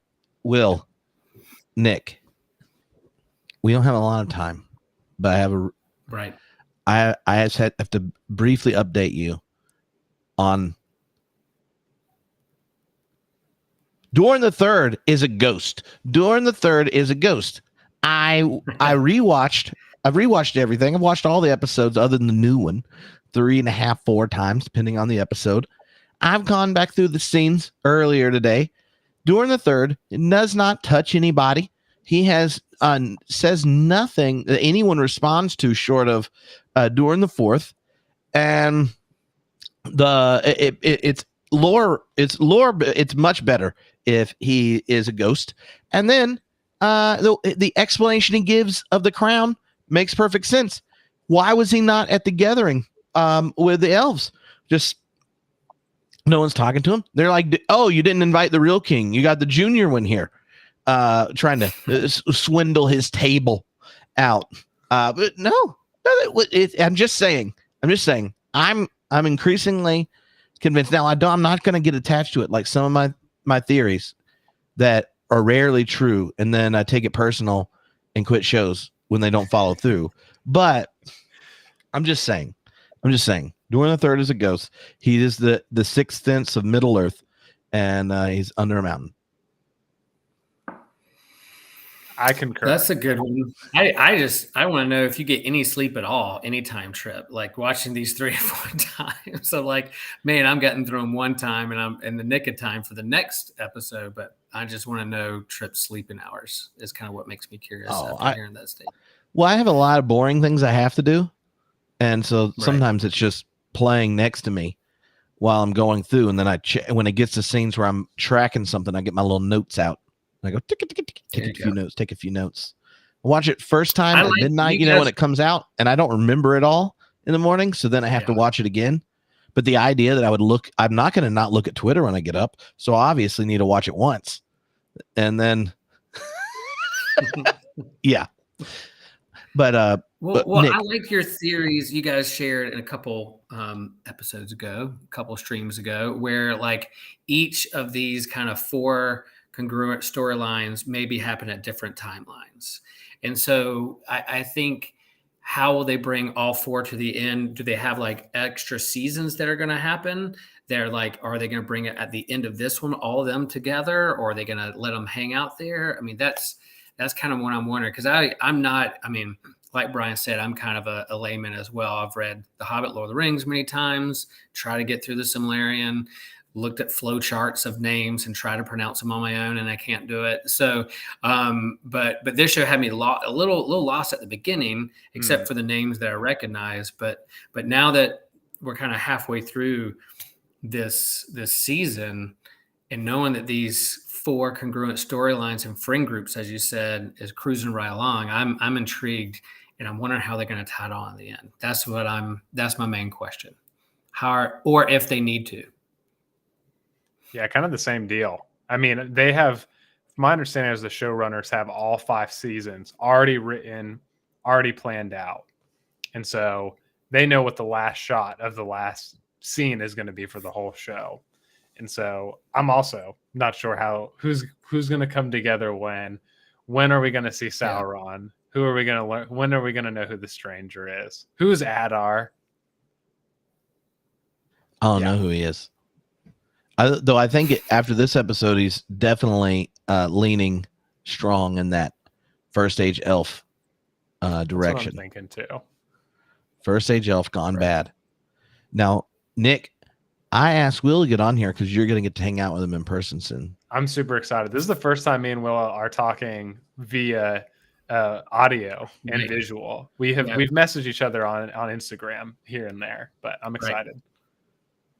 Yeah, so beer camp in Chapel Hill, North Oh, Carolina, yeah. at my church, Holy Trinity Yes. Lutheran, on the doorstep of the University of North Carolina, and we have some great space and great beer and great food lined up, and some of my favorite podcasters of all time, including Tripp, are going to be there live in the person.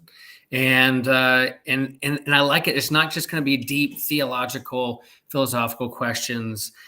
It's also be like Tolkien and maybe even a little Thor sprinkled in as well. So all that's going to come together in my world. So I love it that my Instagram, social media, Twitter algorithms are all going to be under one roof, which is going to be Yes.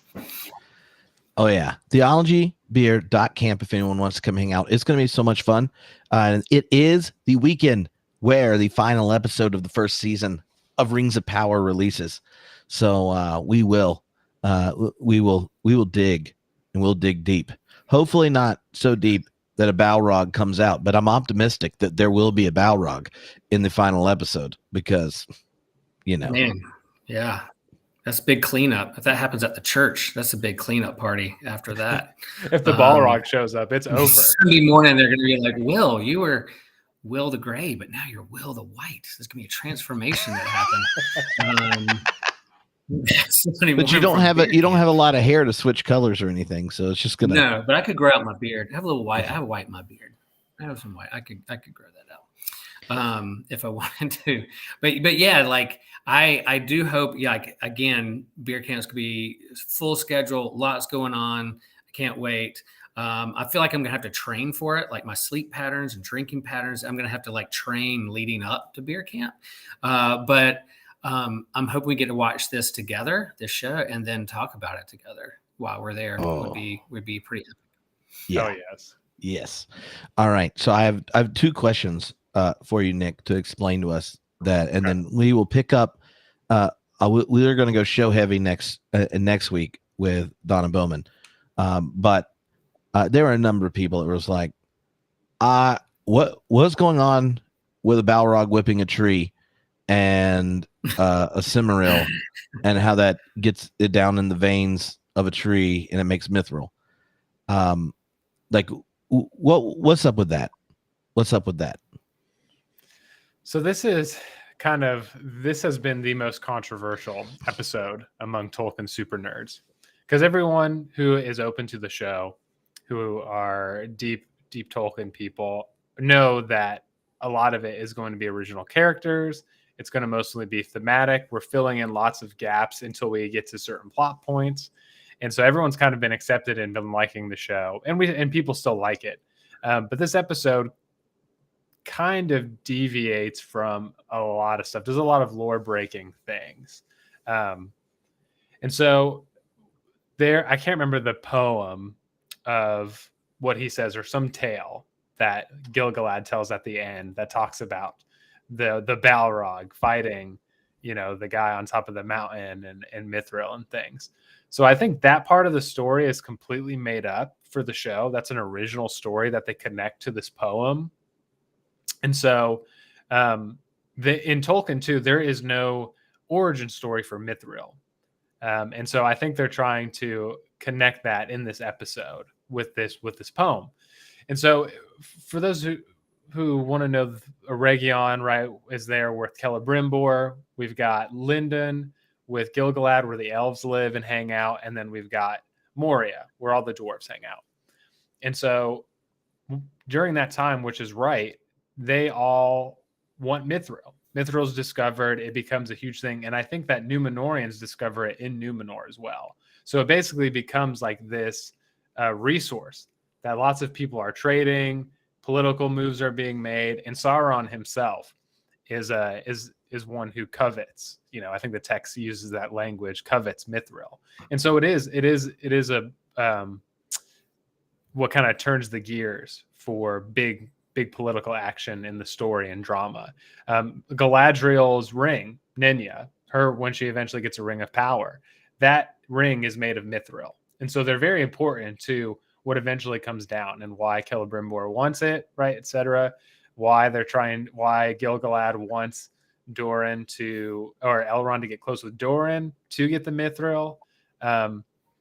So with that, well, I'll talk about the Silmaril next for people. The Silmaril, there's three, is one of three. Just let me add real fast, Yes. Nick. Like, I don't want to. I have to bounce here for a quick second, but the whole idea, even though it's like not something that Tolkien necessarily laid out, it kind of tracks with his original kind of like the Ents versus the industrialization of Saruman, and like the battle of like resources and what you do with that, and the stewardship of the earth, that kind of thing. So that whole like undertext of this resource, this commodity that people are going to fight over, be tempted by, or lured by, or break friendships over, I think tracks exactly kind of the themes that are right there in Tolkien. So I didn't know that was something not necessarily that Tolkien laid out per se, but it does track in terms of like what tempts people or lures people away from these deep bonds that they already have. And so you could already see that happen with Elrond and Durth, like just kind of like what's going to break their friendship or not, what's the tension that's there.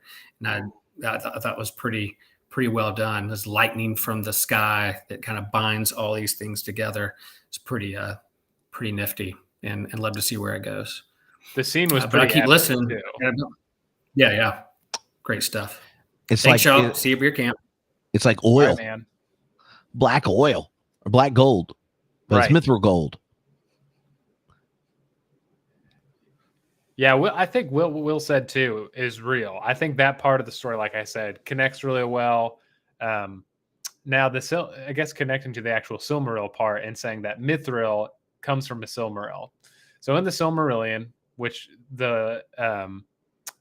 Amazon does not have the rights to, which I think is why they're kind of doing this OG origin story of Mithril, because the Silmarils are mentioned in the appendix and the appendices of Lord of the Rings, which they do have rights to, is that there's three Silmarils that are created. They basically are the One Rings of the First Age. People are fighting for them, lusting for them, kills people, causes all kinds of problems, etc., etc. And at the end of the First Age, one gets turned into Venus. Goes with a guy named Eärendil, who is Elrond's dad, who's the father of the first king of Numenor. If you watch the show and you enter Numenor, the big statue with his hand like this, that's Eärendil. So he's now Venus with the Silmaril, which is a star. And the other two, one got thrown into the sea, is lost forever. And one also got thrown into a pit in the earth, which is also gone forever. And so I don't know how they are actually, if they are actually going with this to say that the Silmaril, obviously in the explanation, the Silmaril is in the mountain. All this stuff happens. It kind of instills the Mithril with this quality, which then has the same powers and draws the same sort of lust of the elves and other people. And I'm not a huge fan of that, but I also don't know if that's actually what they're going, or if that's a lie that Sauron is planting in everyone to set them up against each other. Yeah, because like when you have the conversation, like even the way the telling of that story is framed involves there's a story, but no one really believes it. Right. And then you get that I love the way the graphics worked on that. It reminded me of the Deathly Hallows story and yes, and Harry Potter. Whatever. I hope that becomes a thing. Like if you tell a cool old story in fantasy, then you should have like whatever that style of tell the myth, because it's pretty sweet. Yeah, agreed. So you think that Sauron, which people could have been planting this agenda, where then now because Gil-galad and the elves are sitting there going, oh, we don't want to fade, oh, we're freaking out, like what can we do to address this? And then Sauron, who takes different appearances in the Second Age that we're in, is like, well, what about this story? What if it's true? Because Sauron could know about Mithril, right? And then it's like, let me tell you a story where now it's setting up disharmony between elves and dwarves, and then specifically like Elrond and Durin's friendship then becomes like the place the temptation of Sauron's playing out. And And the thing about that is attractive to me, is a way that then the elves actually think they can craft a solution to the problem. Right, because there's that sense that you pick up in Lord of the Rings, where Elrond and Galadriel, the long defeat, like they know this process is going through, that this age is ending, and so there you get this idea. The king's like, no, we're gonna go get this stuff. We got to figure it out, or everything's ruined, and there's like no future for us, and blah blah blah blah blah. And we're gonna craft our own solution and avoid it. We got to get the mithril. And like that to me is this setup of let us mine our way. It's like the inverted Tower of Babel.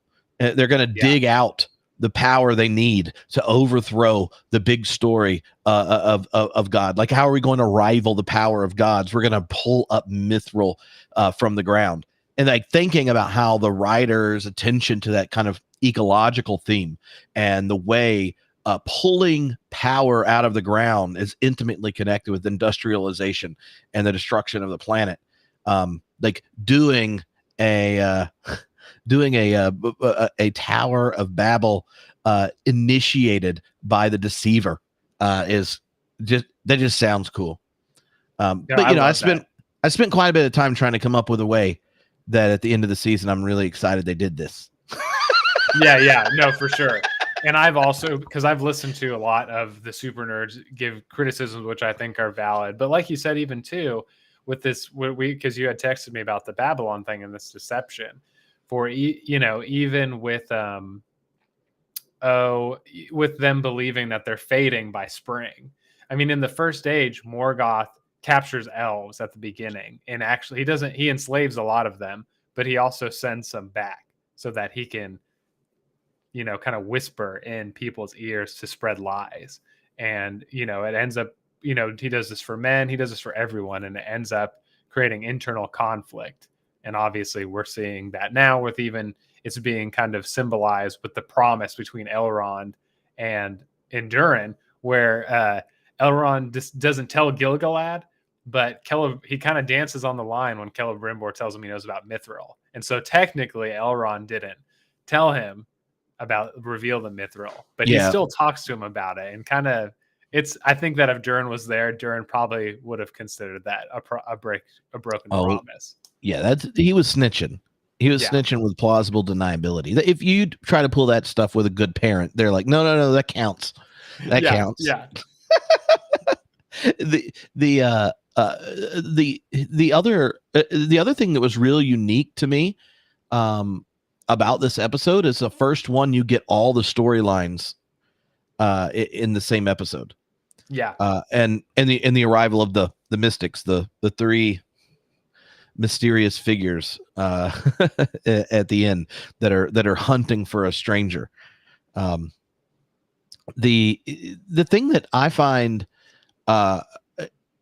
okay, tell me if this, so do you remember, you watched the movies before you read the books, is that right?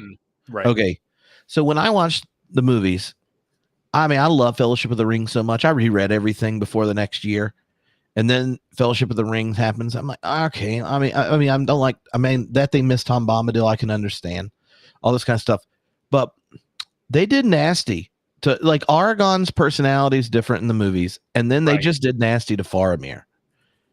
Like that's in the books, and they did nasty to Faramir, and they skipped Tom Bombadil, and so I don't understand, like the mithril bit, not as big a deal to me as doing nasty to Faramir. He's one of my favorite characters, and you know, like I can understand. Oh, well, we got Liv Tyler here, so we're gonna have her do multiple elf duties because Liv Tyler's beautiful, and we need to dial up the love story. Teenagers and young adults will eat it up. I'm totally fine. Yeah, but I'm just saying I'm hoping they at least do as good as my version of what's going on with the mithril, but it didn't hurt me quite like Faramir getting messed up in the movies.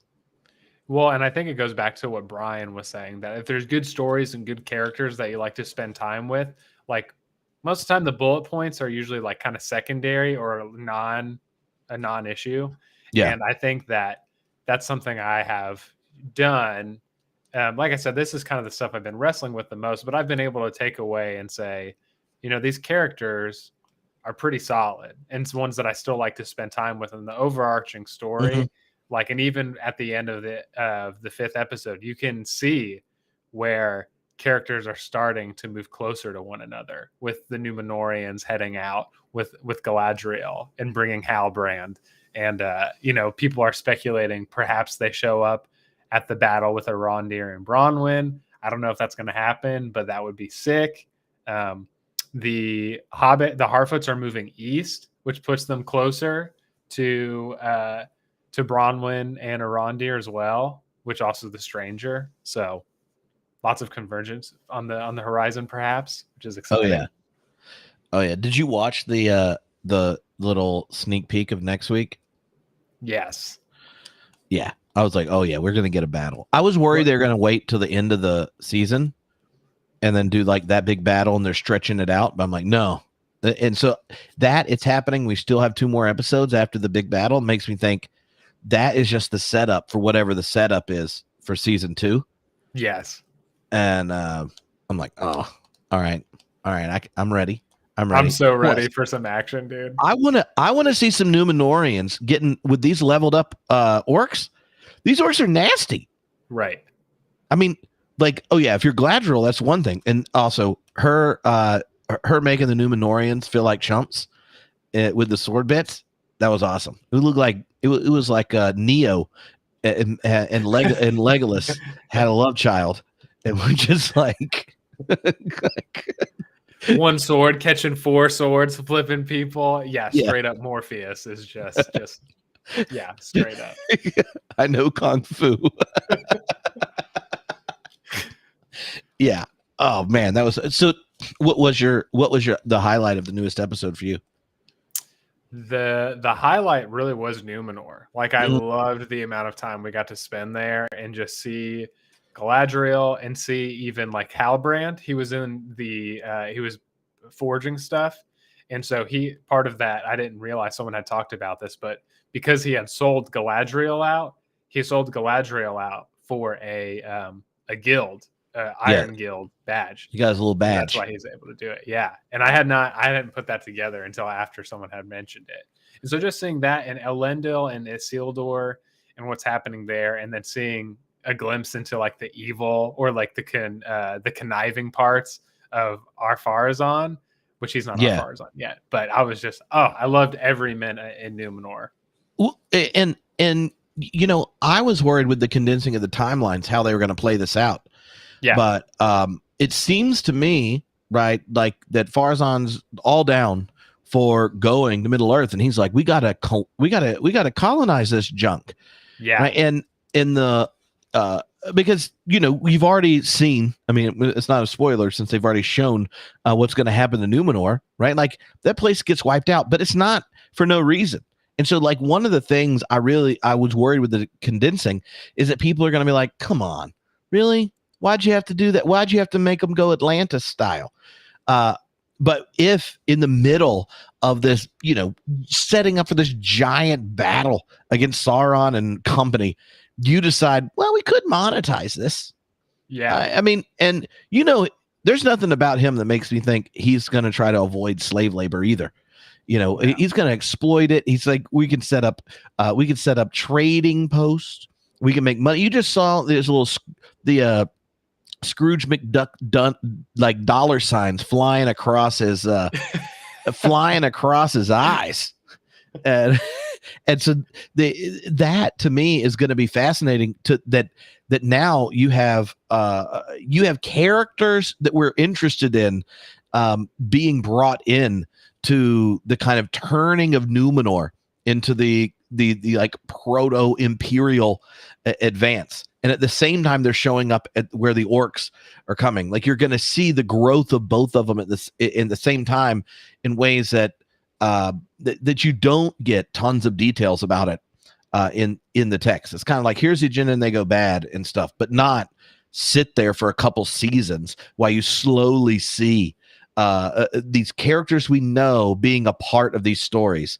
And Isildur's friends are super cool. I feel like they should tag him out and let me go hang out with him because, I mean, like they seem like such high quality friends, and he seems like he needs an attitude adjustment. I think that's what my grandmother would say. Yeah, it's Isildur, true. you need an attitude adjustment. And that's because she would say something more aggressive if she would. Now, what would she say? No, that's because she doesn't want to ruin her witness. Oh, fair. So fair. Like if certain words aren't available to you, then you have to like readjust. And I thought there were a whole host of words that aren't available to people in Middle Earth, but it looked like Doran almost said shit. Yeah. It was just, but if someone's going to do it, it needs to be a dwarf. It's so true. I mean, it just fits. And you were talking about the colonial thing too, and how with connected to Farazan, and how in the original text they go as heroes, the Numenorians at first to Middle Earth, and then they start demanding tribute and start all these things. And so when Farazan's son, at the request of Elendil's daughter, says, "Hey, tell him to stop them from going to Middle Earth," and then Farazan's like, "This is perfect. What do you mean? Like, this is like, I don't even have to do anything, And how they're gonna go and save what he calls the lower men, right? Which is Halbrand's people. I mean, it's the perfect setup, for them to be epic, save them, kill the orcs. What is this crazy armor, beautiful place we've never seen? And now it's like, hey, you owe us. Get us Mithril, whatever. So yeah, I'm pumped for that. In the tower when Theo reveals the sword at the end of the episode, which I'm so glad they just like didn't have him run off and go bad. Me too.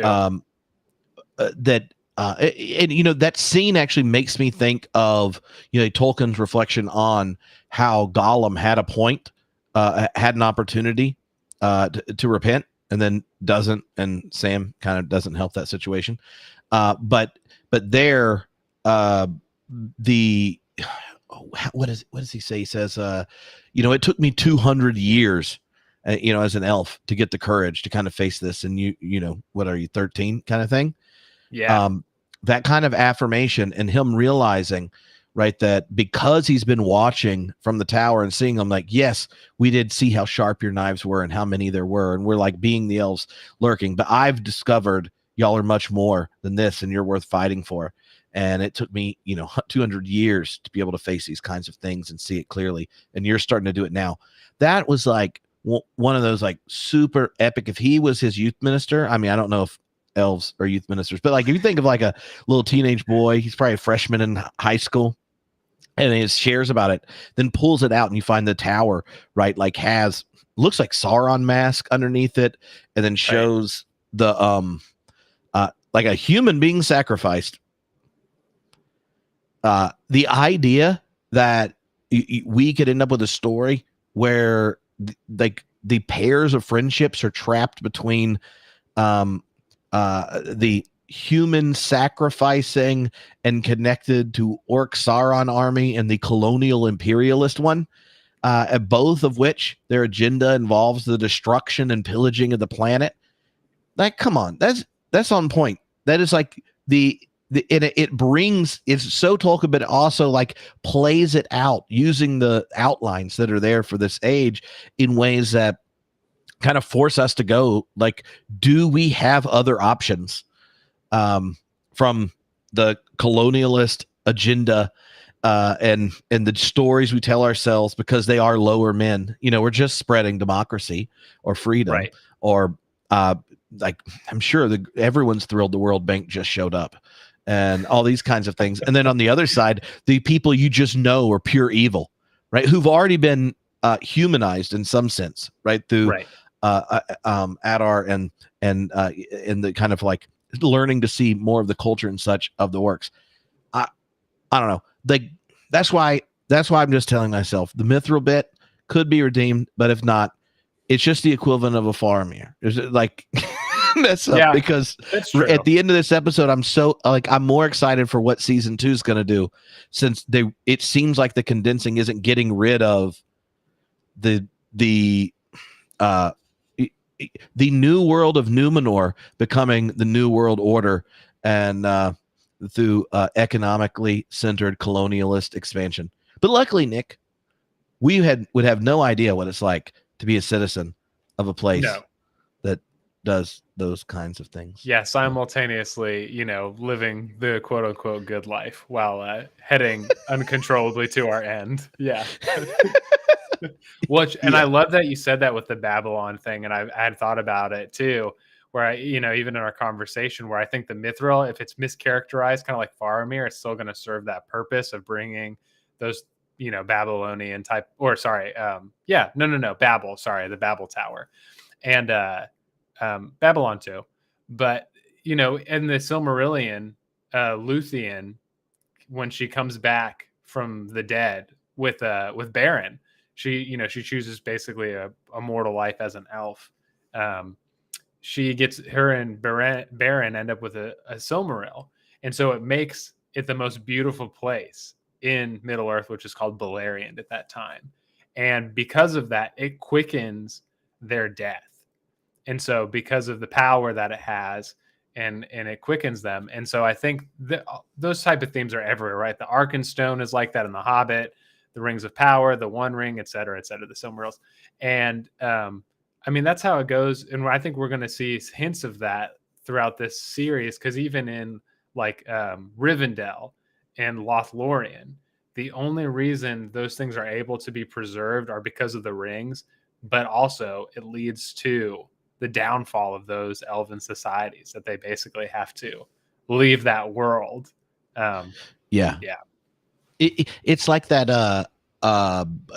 It's a way of thinking about the what do they call? What do the astro biologists call it? Where there's the great filter. How when a society, possibly on other planets and our own, gets to the releasing of stored energy, not from what's constantly being received, but beneath it. Like, can you as a species learn how to live and relate in ways that as you harness that power, you don't generate your own undoing, be it ecological, say nuclear holocaust, you pervert the planet till it can't sustain life, all those kinds of things. That filtering is an invitation to that we have to learn to be morally formed as neighbors on a planetary space in order for us to do it. I was working on this paper for an astrobiology and philosophy of religion conference, and one of the astrobiologists was explaining like how they think about it, and the key would be what are the conditions in the community that comes to dominate technologically. What are those conditions? Does it give right to a sociality or a character of the community that permits the releasing of power for the well-being of the whole? Which, if you understand like what is so much at the base of part of our biological inheritance in evolution, like that's a real tension. Right. And so anyway, that I was reading that and then watching. No, it's such a good connection, because like even I think that I listened to it maybe on your podcast when you were doing your science, track when you were over in Edinburgh, is that like phytoplankton ended up doing stuff, right, where they destroyed the planet, right, or they went extinct because there was just too many of them or whatever, and changed the climate. And I feel like, at least on this planet, that what you said, our evolutionary inheritance, like every species has kind of been on track to induce its own extinction, and how basically humans are kind of not looking hopeful and breaking that cycle, but just the fact that we can have this conversation, and that people are taking it super seriously, where scientists and religious folks can like put away their differences and be like, how do we fix these problems? And even though we don't agree because we're gonna die, is a pretty big leg up. Yeah, and I actually think that's one of the things that's beautiful about Tolkien is it's not like you're going to get everyone on the same. I mean, the fact that there's not religions there, but people are all deeply religious, right? Yeah. Like deeply animated by their ultimate concern and what moves and animates them. Like helps us recognize like part of the human potential, and this is what the Return of the King is supposed to ultimately show us. It's an invitation for us to have communities that aren't driven by the same selfish, possessive, power-seeking, other dispersing desires that mar so much of the legacy of humanity coming into it. Right. So what is the task of the elves and things? There is to, in some ways, to help the human species come to be formed in ways they can thrive in relationship to the rest of Middle Earth. And so those themes are so. I mean, when you read Lord of the Rings, if you were to have just gotten done trying to figure out how you're going to respond to astrobiology papers, it's not surprising that you read it that way. Good, and those are the kind of questions that are going on. They're dominating much of the intellectual consciousness in Tolkien's time, between the world wars, going into the second, and then seeing all this kind of stuff. It's very, very, I think, on point. Amen. But if it's not, it's still exciting. I don't know for sure. Yeah, I think it only takes about 5 minutes of talking to you, and I get even more pumped about the next episode. Yeah, dude. And honestly, that's part of it. I kind of would be fine if the Lord of the Rings, if Tolkien's canon replaced the Bible as the dominant Western religious text. I would be totally fine with that. Like all of a sudden, because then you get like a bishop status, right? Yeah. Yeah. Exactly. And then I get to worship Iluvatar, pay tribute to the Valar. I don't believe they exist, but it's super cool to sacrifice something to Tolkien. I'm cool with it. It's like you know how the Church of Satan are atheists, but they use kind of like the kind of the symbolic literature of Satan and things to generate liturgical spaces where reality is being bracketed to animate in all the community part. Or Buddhists who are like, hey, we know that the Buddha probably didn't write any of this shit, but it's fine. But you could imagine, see, like a Tolkien, the Tolkien religion would be better for our current crises than a Jedi one. Right. Jedi, the more you learn about the Jedi, you're like, wow, they ran around with little sensors checking Midichlorian counts and then kidnapping kids and collecting them, taking them to the capital city, where they then basically force them to be warrior aesthetics. Anyway. And their savior ended up redeeming himself, but killed a bunch of kids and created a Death Star. Yeah. You want to know what Sam and Frodo never did? Killed younglings. Sam and Frodo don't kill younglings. And guess what? They don't complain that much about sand. They don't. They don't. They recognize the terrains are different and varied, and it's real difficult. I mean, they might want a rope from Galadriel, maybe one that unwraps itself after you get down, just to give a little tug. But maybe they could have used the ability to make terrible CGI pears float in the air into their mouth. That's a skill. That is a serious skill. I want to ask you one last thing. If this episode was really horrible, but it still included the song, I would still love it. Yeah. And I mean, I'd heard it on the soundtrack, but not in the show. And even though I'd known it, listened to it a few times, after that, I'm just like, oh, this is so good. And I saw people complaining. They were like, well, it's just like borrowing an idea from Bilbo about not all who wander lost, and I'm like, literally, like this is an answer to how the idea from one of your favorite lines from your favorite book. This is happening before it with the people who are the genetic ancestors of him.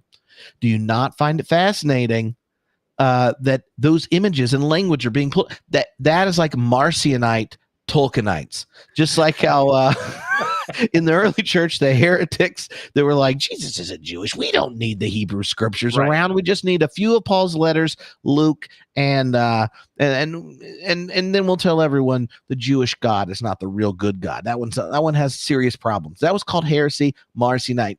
And if people on Twitter are complaining that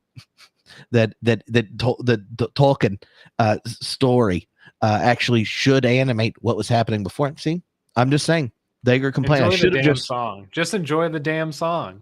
And it was a beautiful song. Right. And I think this is actually, I think I talked about the Harfoots haven't really been my favorite, but this this was my favorite episode with the Harfoots in it. Including the song and, like you said, everything you said. I loved it all. Oh yeah. And the montage was great. Definitely, that was what the map bit was. Definitely the first time I started pausing and watching how things go. And then I'm like pulling out maps in my folio edition, Lord of the Rings, to see how things looked. But don't you think it's cool that when books have maps? Oh, it's the best. I remember when I like. The first time I got like a real deal study Bible and then realized how many maps are in it. And I said, wow, this is like Lord of the Rings. Dude, me too. Me too.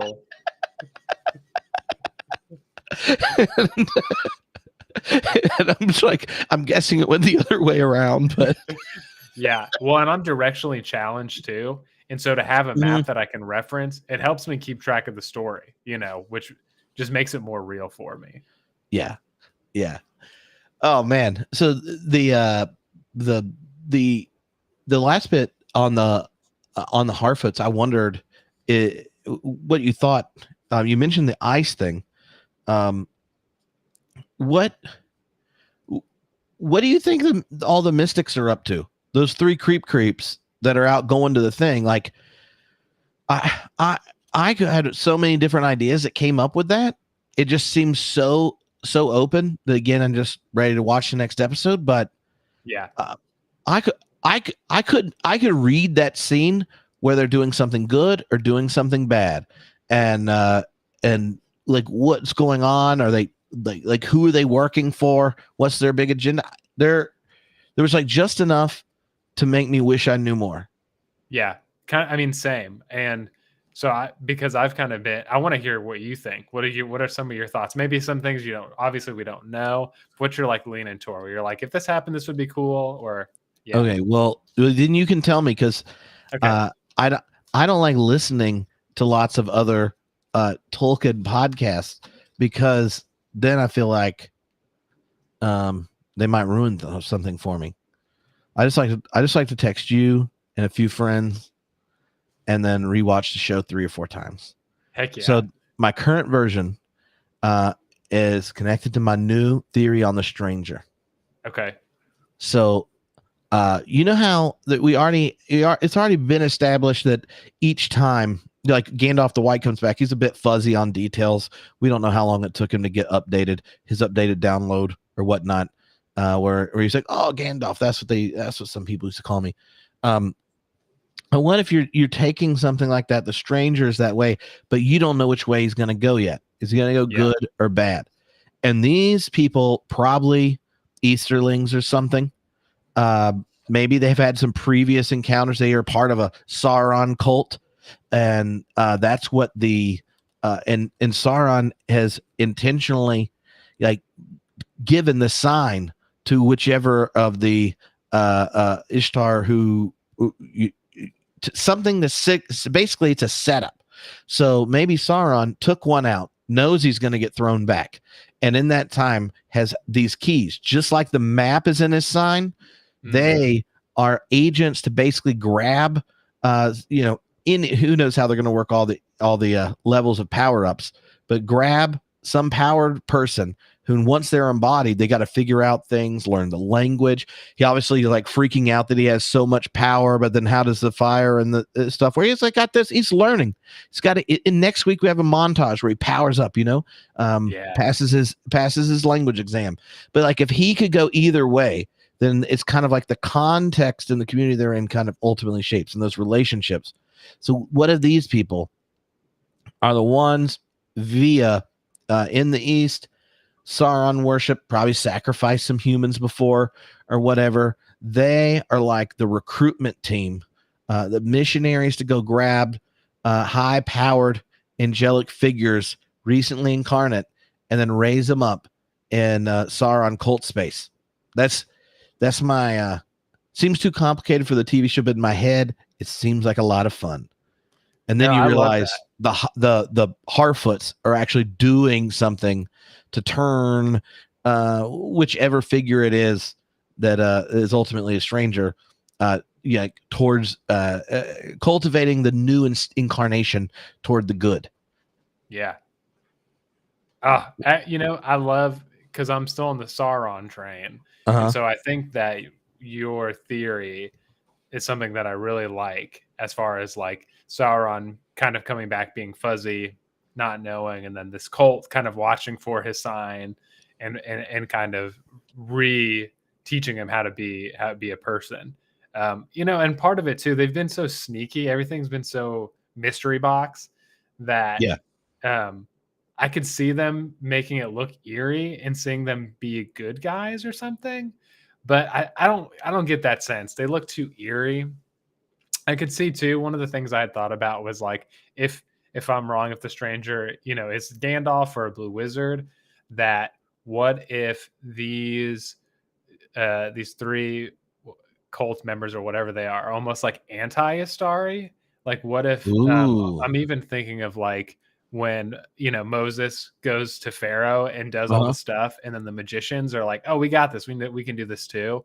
And so I wonder if there's something similar going on there, where Sauron has made kind of a mockery of the Astari, or at least knows that they're coming, or knows, obviously he interacted with them in the past. And so now he's got this order to maybe come across as like wise advisors to different cultures, but ends up just they're spreading the lies of Sauron. Yeah. That would be cool, because really what I want is for them to carry large maces and get in some battle. And I actually don't care if it's for good or ill, but you know how they've played with some of the blood splats and stuff. Yeah. So it's like they'll allow spray damage and stuff, just no like sitting visuals on really gross or violent things. But like you could have them be super nasty and not have to show a lot of stuff if by the end of their mace swinging battle, those white outfits are just dripping. And it is like and they're like, they follow that kind of medieval warrior nun, so they can't cut skin, so they have to break the body, so they never could use blades, people of the cloth. But there was a whole group of warrior nuns, a couple so they would use like maces, so you could club them and like bruise them up and stuff, and they're just like pop pop pop. So you aren't going to just be slicing and dicing. We want to just smashing, and then they eventually connect, and it's like a few drops, and then they just let loose. But and what a great visual, because especially if people, because they look pure, right? The kind of classic white, their hair is like pure white, they have like bright blue eyes, and just to see if they are, if at least if the audience knows that they're messed up, but people of Middle Earth don't, and just to see that white just get covered in blood and just being like, oh yeah, these people are just pure evil. This is sick. Oh yeah. Do you, when you're watching this and then you start talking about it, do you just think, I can't believe a couple people got paid millions of dollars to sit around and figure out how they're going to do a 50 episode story? Like what do you do after that? Like, I don't know what else after you do that. If you got to do it, like in the Tolkien legendarium, and they're like, so what have you been doing the last few years? I've been hanging out with my friends and making stories with Tolkien. It's like everyone that loves role-playing games is like, I can't believe they get paid to do this. I know, dude. It's ridiculous. And I don't know. I guess you just do what you want after that and ride the success. And then if you want to advertise, you're like, yeah, I've worked on Rings of Power. Buy my stuff. You know, I mean, Weta Workshop, they're like, hey, we made Lord of the Rings. Here's a $1,300 figurine that took us $50 to make. And they sell out in like a day. Yeah.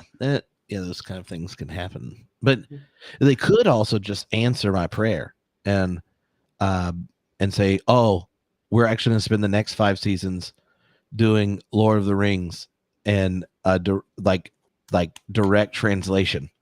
Yeah. And if you turn it off during the Council of Elrond, you go to hell.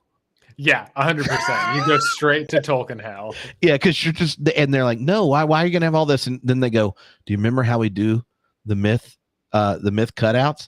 So like while you're there and they're telling all the stories that are from the Silmarillion, you're getting that cool Deathly Hollow style graphics versions of it. Then all of a sudden everyone's like, oh, I love the flashback episode cartoons in the middle of Elrond's council.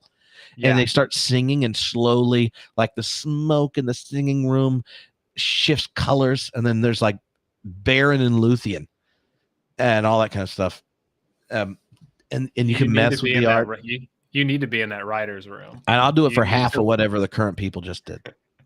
I've done a Tolkien podcast now. Yeah. You know, I've made a movie. Like, let's go. I made a movie. The Road to Edmund. It was $20,000. Well, I did that. So clearly I could pull off. I actually would. I might like hanging out with them for a couple weeks, you know, but I don't want anyone to ruin it. I want to get to watch it. That's what I want to. And you know what else is included if they have to do the whole thing? Tom Bombadil. That's right. Well, they'll be like the next 6 episodes. There's a lot of Bombadilio, and you get all the time you need so that you can like play out Faramir, do it right. And then the extended edition just isn't some like extra cut where it looks like they're falling in love. And maybe no, you can tell it right. Tell it right. We need, and include the landscapes, you know, spend a couple scenes, more walking scenes. People make fun of the Jackson movies because they're just like, you know, landscape shots. Yeah. And I'm like, if it's Tom Bombadil and we're in the forest, yeah, the extended edition better have just like 45 minutes of just landscape shots. Yeah. That is funny. The first time Elgin and I read it out loud together, he said, well, you know, I guess this explains why there's so many nature shots in the movie when Sam and Frodo were together. I was like, yeah, there's like 9 more chapters of it in here. Just if you cut out all the songs and landscape descriptions, I wonder how long it takes to read the story. That would be fascinating to know. That was the hardest part. I tried to read it in high school, and I think the forest was the one that tripped me up because I wasn't ready for it. And now it's one of my favorite bits. But yeah, it's cut the forest part out. What happens? Yeah. Well, this has been fun. I like getting to do this. And next week. By the way, when people download, if y'all listen to this later, if you get to the end, then congratulations. But if anyone wants to pop on, I was going to tested it with Will. It seemed to work great. So if a few people want to pop on and ask a question, or we could play a game, or who knows? I'm just saying it worked for me to give a little instructions for Will and use it, and then he came off and on well. Yeah, he did. Really did. Yeah, we could even tweet it out. Maybe say, "Hey, if you got questions, want to come on." What about those 2 guys that were in the YouTube channel? Well, I guess I don't know their gender. Where they were in the YouTube chat. Today? No. The weeks we do mostly show. Mm-hmm. I don't know who they were. Oh, what's his name? They He's don't from have real- Pennsylvania. Yeah, there's Mark. Yeah, I think Mark. Yeah, and then the other person, it had like a emoji cartoony, and then like the name was not their name. Yes. But especially if we can message people that know they've been doing it. But yeah, I was like, Will's thing works, so we should totally try bring people on, because we can go through kind of catch up through the show and stuff and talk about it all with Donna. And then I think it'd be fun since Donna Bowman does so much work in film and TV, the serial, writing up serial shows and things. I don't watch those things. I watch sports. I watch the Lakers and the Dodgers, and then Marvel and Star Wars and whatever children watch. So like real things adults watch after their kids don't want to hang out with them. I don't watch those things yet. So I'm not watching the show as someone who's actually knows what real TV is doing. And so thinking about how do you think like a serial TV show and then think Tolkien at the same time? Like how different are they? That could be really fun in thinking that'd about be sick. What's going on and how they might be thinking through a 50 episode plot.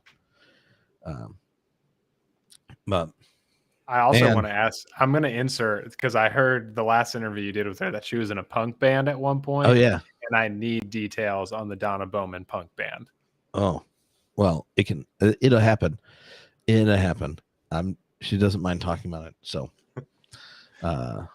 but who knows? I didn't know that we were going to find out that Brian Zahnd lays on beds and nails and has giant blocks of ice. The power team, baby. That was a blast from the past for real. and anyone that doesn't know was like, is this a safe internet search? Power team? And you're like, don't worry. It's all good. It's all good. Keep Google Safe Search on. It'll be fine. Or take it off, rather. All right. We'll see you all next week.